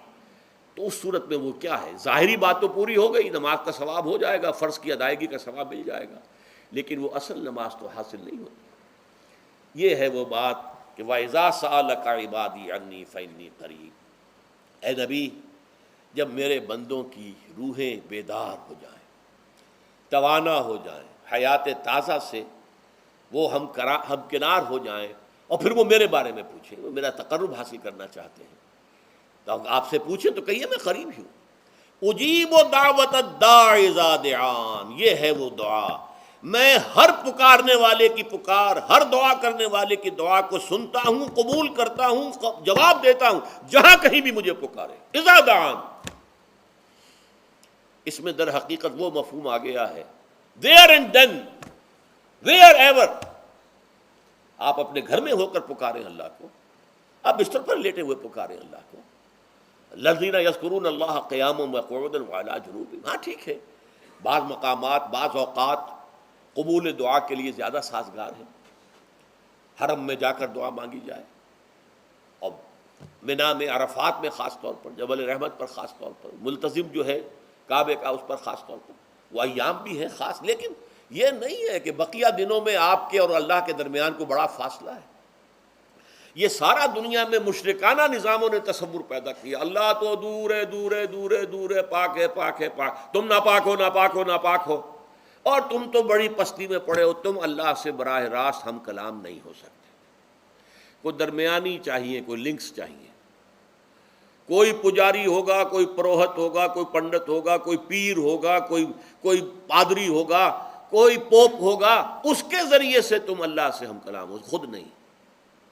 اور جب ذریعے بیچ میں آ گئے تو ان کی مٹھی گرم کرو، ان کی چاپلوسی کرو، ان کو بھی جو ہے چادریں چڑھاؤ، ان کو نذرانے پیش کرو. یہ ہے بدترین ایکسپلائٹیشن جو مذہب کے ذریعے سے نوع انسانی کی ہوئی ہے. یہ 2 ایکسپلائٹیشن دنیا میں ہوئی ہے تاریخ انسانی میں. ایک بادشاہوں کی طرف سے خراج دو ہمیں، محنت تم کرو گے کھیت میں، آدھا حصہ ہمارے پاس آئے گا، ہم عیش کریں گے، ہم سٹینڈنگ آرمیز رکھیں گے تاکہ ذرا تم بغاوت کرو تو تمہارا سر کچل دیا جائے. یہ ایکسپلائٹیشن بدترین. مانگنے والا گدھا ہے، صدقہ مانگے یا خراج۔ دوسری طرف ہم بادشاہ ہیں، ہم چندر بنسی سورج بنسی خاندان ہیں، ہم راجپوت ہیں، حکومت کرنا ہمارا حق ہے۔ اور یہ پنڈت پروہت جو ہے وہ بھی کہیں گے کہ ٹھیک ہے، نصف لی و نصف لک وہذا قوم جاہلون، یہ عوام جو ہے ان کا خون چوسو، ہمیں یہ نذرانے پیش کریں، بتوں کو آ کے چڑھاوے چڑھائیں اور تمہیں خراج دیں اور ٹیکس دیں۔ They are to be exploited, exploit ہو رہا ہے۔ اسلام نے آ کر دونوں کا خاتمہ کیا، کوئی ملوکیت نہیں۔ زکوٰۃ ہے تو غربا کے لیے، بادشاہ کے لیے نہیں ہے، یہ تو غربا کے لیے، لہذا کوئی ٹیکس نہیں۔ نمبر 2، اللہ سے ہم کلام ہونے کے لیے کسی دربان، کسی جو ہے پہرے دار کی مٹھی گرم کرنے کی ضرورت نہیں۔ جب چاہو ہم کلام ہو جاؤ، دل کے آئینے میں ہے تصویر یار، جب ذرا گردن جھکائی دیکھ لی۔ یہ تو تم ہماری طرف متوجہ نہیں ہوتے، ہم تو ہر وقت کہتے ہیں، ہر شب کو آخری لمحات جو ہیں، آخری جو گھنٹے ہیں رات کے، سمائے دنیا تک ہم نزول فرما لیتے ہیں تمہارے لیے۔ اور پکارنے والا پکارتا ہے، حل بالمستغفر فاغفر له، ہے کوئی استغفار کرنے والا کہ میں اسے بخش دوں؟ حل من سائل فاعطیہ، ہے کوئی مانگنے والا کہ میں اسے عطا کروں؟ تم ہی سوئے رہتے ہو، انٹا غفیر رہتے ہو، تمہیں ہماری طرف توجہ نہیں ہے۔ اگر ہماری طرف متوجہ ہو جاؤ تو جیسے کہ اقبال نے کہا کہ میرے لیے یہ دربان جو ہے، پیران کلیسا کو کلیسا سے اٹھا دو، کیوں خالق و مخلوق میں حائل رہے پردے۔ اور یہ میں نے کئی مرتبہ بیان کیا ہے، ہمارے ہاں وہ پی پی جو جماعت بنی تھی ایک، اب اس میں 2 پییں اور ایڈ ہو گئی ہیں، پی پھر وہ پیٹریٹ، اور اس سے آگے اپنی پہلے پارلیمنٹیرین کی پی آ گئی اور پھر پیٹریٹ کی آ گئی، 5 پیز ہو گئی۔ اسی طرح گنتی ہے ہندوستان میں، پنڈت، پروہت اور پجاری، 3 پے تو یہاں تھی، پیر ایران کا پیر، اور پوپ اور پادری، یہ سب پے سے شروع ہوتے ہیں الفاظ، اور یہ سب در حقیقت جو ہے شروع ہونے والے الفاظ، یہ در حقیقت انسانوں کی بدترین ایکسپلائٹیشن کا ذریعہ ہے۔ وَإِذَا سَأَلَكَ عِبَادِي عَنِّي فَإِنِّي قَرِيبٌ أُجِيبُ دَعْوَةَ الدَّاعِ إِذَا دَعَانِ فَلْيَسْتَجِيبُوا لِي۔ ہاں ایک تقاضا ہے، لیکن اس سے پہلے یہ بات سمجھ لیجئے، میں اس آیت کو میگنا کارٹا جسے کہا جاتا ہے حقوق انسانی کا سب سے بڑا چارٹر، میں اس سے کہیں بڑا چارٹر قرار دیتا ہوں کہ اللہ کہتا ہے مجھ سے ہم کلام ہونے کے لیے کسی واسطے کی، کسی وسیلے کی کوئی حاجت نہیں، جب چاہو مجھ سے ہم کلام ہو جائے۔ ہاں ایک شرط ہے، فَلْيَسْتَجِيبُوا لِي، چاہیے کہ وہ میری بات بھی قبول کریں، میرے احکام کو تسلیم کریں، میرے فرامین کان سے کھول کر سنیں، ان پر دل سے عمل کریں۔ فَلْيَسْتَجِيبُوا لِي، یہ ون وے ٹریفک نہیں ہوگا کہ ہم تمہاری دعائیں قبول کریں اور تم ہماری باتوں سے پہلو تو ہی کرو، سنی انسنی کر دو، یہ نہیں ہوگا۔ یہ ایک 2 وے تعلق ہے، جسے آج کل کہا جاتا ہے بائی لیٹرل تعلق ہے۔ بائی لیٹرل تعلق ہے اللہ اور بندے کے درمیان، بندہ توبہ کرتا ہے معاصی سے، اللہ تعالیٰ بھی اس کے لیے بھی لفظ تواب ہے، وہ بھی اپنی رحمت کے ساتھ دوبارہ متوجہ ہو جاتا ہے۔ تم اللہ کو یاد کرو، فاذکرونی اذکرکم، مجھے یاد رکھو میں تمہیں یاد رکھوں گا۔ ان تنصروا اللہ ینصرکم، اگر تم اللہ کی مدد کرو گے اللہ تمہاری مدد کرے گا۔ یہ ہے 2 طرفہ معاملہ۔ اسی طریقے سے تم چاہتے ہو کہ میں تمہاری دعائیں قبول کروں، اجیب دعوت الداعی اذا دعان، میں ہر پکارنے والے کی پکار کو سنتا ہوں، جب اور جہاں، ویئر اینڈ وین وہ مجھے پکارے، لیکن لازم ہے فلیستجیبوا لی، وہ بھی میرا کہنا مانے، میرے فرامین کو کھلے کانوں سنے اور تہہ دل سے اس پر عمل کرے، ولیؤمنوا بی، اور مجھ پر ایمان پختہ رکھے، یقین اس کے ساتھ مجھے پکارے۔ لعلہم یرشدون، اب یہ سب سے بڑا لفظ آ گیا، تاکہ انہیں رشد حاصل ہو جائے۔ رشد، فوز، فلاح، رشد، یہ کئی الفاظ ہیں، فوز فائز، فلاح مفلحون، رشد راشدون، اور یہ لفظ استعمال ہوا صحابہ کرام کے لیے سورہ حجرات میں، اولئک ھم الراشدون۔ تو گویا کہ یہ بلند ترین منزل ہے انسان کے لیے، اگر اس کا یہ تعلق اللہ کے ساتھ قائم ہو جائے۔ دعا کا ہم کلام ہونے کا رشتہ اس کو قبول مجھ مل جائے۔ اب آخری بات نوٹ کیجئے، آخری آیت جو ہے اس رکوع کی، بظاہر اس کا تعلق نہ روزے سے نہ رمضان سے، اکل حلال، اکل حرام سے روکا گیا ہے۔ وَلَا تَأْكُلُوا أَمْوَالَكُمْ بَيْنَكُمْ بِالْبَاطِلِ، اور دیکھو اپنے مال آپس میں باطل طریقوں سے مت کھاؤ۔ وَتُدْلُوا بِهَا إِلَى الْحُكَّامِ، اور نہ ہی اپنے مالوں کے ذریعے سے حکام تک پہنچو۔ لِتَأْكُلُوا فَرِيقًا مِّنْ أَمْوَالِ النَّاسِ بِالْإِثْمِ، کہ تم لوگوں میں سے کسی کا مال گناہ کے ساتھ ناجائز طور سے ہڑپ کر جاؤ، رشوت دے کر، اور اپنے حق میں کوئی غلط فیصلہ کروا لو، وانتم تعلمون، جانتے بوجھتے یہ کام نہ کرو۔ بظاہر تو نہ روزے سے تعلق ہے نہ رمضان سے، پھر اس رکوع میں کیسے آ گئے؟ بڑا گہرا تعلق ہے، اول و آخر کا تعلق ہے۔ پہلی آیت میں مجرد رمضان روزے کی جو فضیلت بیان کی گئی تھی یا حکمت، آیت کیا تھی؟ تقویٰ۔ یہ تقویٰ کا معیار ہے۔ تقویٰ جو ہے ظواہر کی بنیاد پر نہیں ہے، اگرچہ ظاہر بات ہے کہ ظواہر بھی دین کا حصہ ہے۔ حضور کسی وضع قطع اختیار کرنا یقیناً ایک نیکی کا کام ہے، ہر چیز میں حضور کے نقش قدم پر چلنا، لیکن یہ ظواہر پر نہیں ہے۔ تقویٰ دل میں ہو، التقویٰ ہا ہونا، التقویٰ ہا ہونا، التقویٰ ہا۔ 3 مرتبہ حضور نے اپنے سینہ مبارک اور قلب مبارک کی طرف اشارہ کر کے فرمایا تقویٰ یہاں ہوتا ہے، تقویٰ یہاں، جب یہاں ہوگا تو پورے وجود میں سرایت کر جائے گا۔ لیکن اس میں اہم ترین بات کیا ہے؟ اکل حلال، جو مشکل ترین کام ہے، حرام کا لقمہ نہ آئے، ورنہ جیسے کہ کہا گیا ہے دعا کے بہترین مقام پر پہنچ گئے ہو، حرم کعبہ کے ملتزم کے ساتھ چمٹے ہوئے ہو اور دعائیں کر رہے ہو، اب اس سے زیادہ دعا کی قبولیت کا کون سا وقت ہوگا؟ یا آپ کھڑے ہو گئے جبل رحمت کے اوپر سب سے اونچے مقام پر جا کر، اور آپ نے 2 گھنٹے سے ہاتھ اٹھائے ہوئے ہیں، اللہ اے اللہ یا رب یا رب، لیکن حضور نے فرمایا کہ ایسے بہت سے لوگ ہیں، رجل یطیل السفر اشخص اغبرا، ایک شخص ہے سفر کی وجہ سے بہت لمبا سفر کر کے دربادہ تھکا بادا ہے، اور اس کا وہ احرام جو ہے وہ بھی میلا کچیلا ہو چکا ہے۔ ظاہر بات ہے آج کی بات نہیں ہو رہی ہے، جبکہ آپ 4 گھنٹے میں تو پہنچ گئے جدہ، اور پھر 2 گھنٹے میں مکہ پہنچ گئے، اور جا کر 2 گھنٹے میں آپ نے جو ہے عمرہ کیا اور بات چھٹی، احرام کھل گیا۔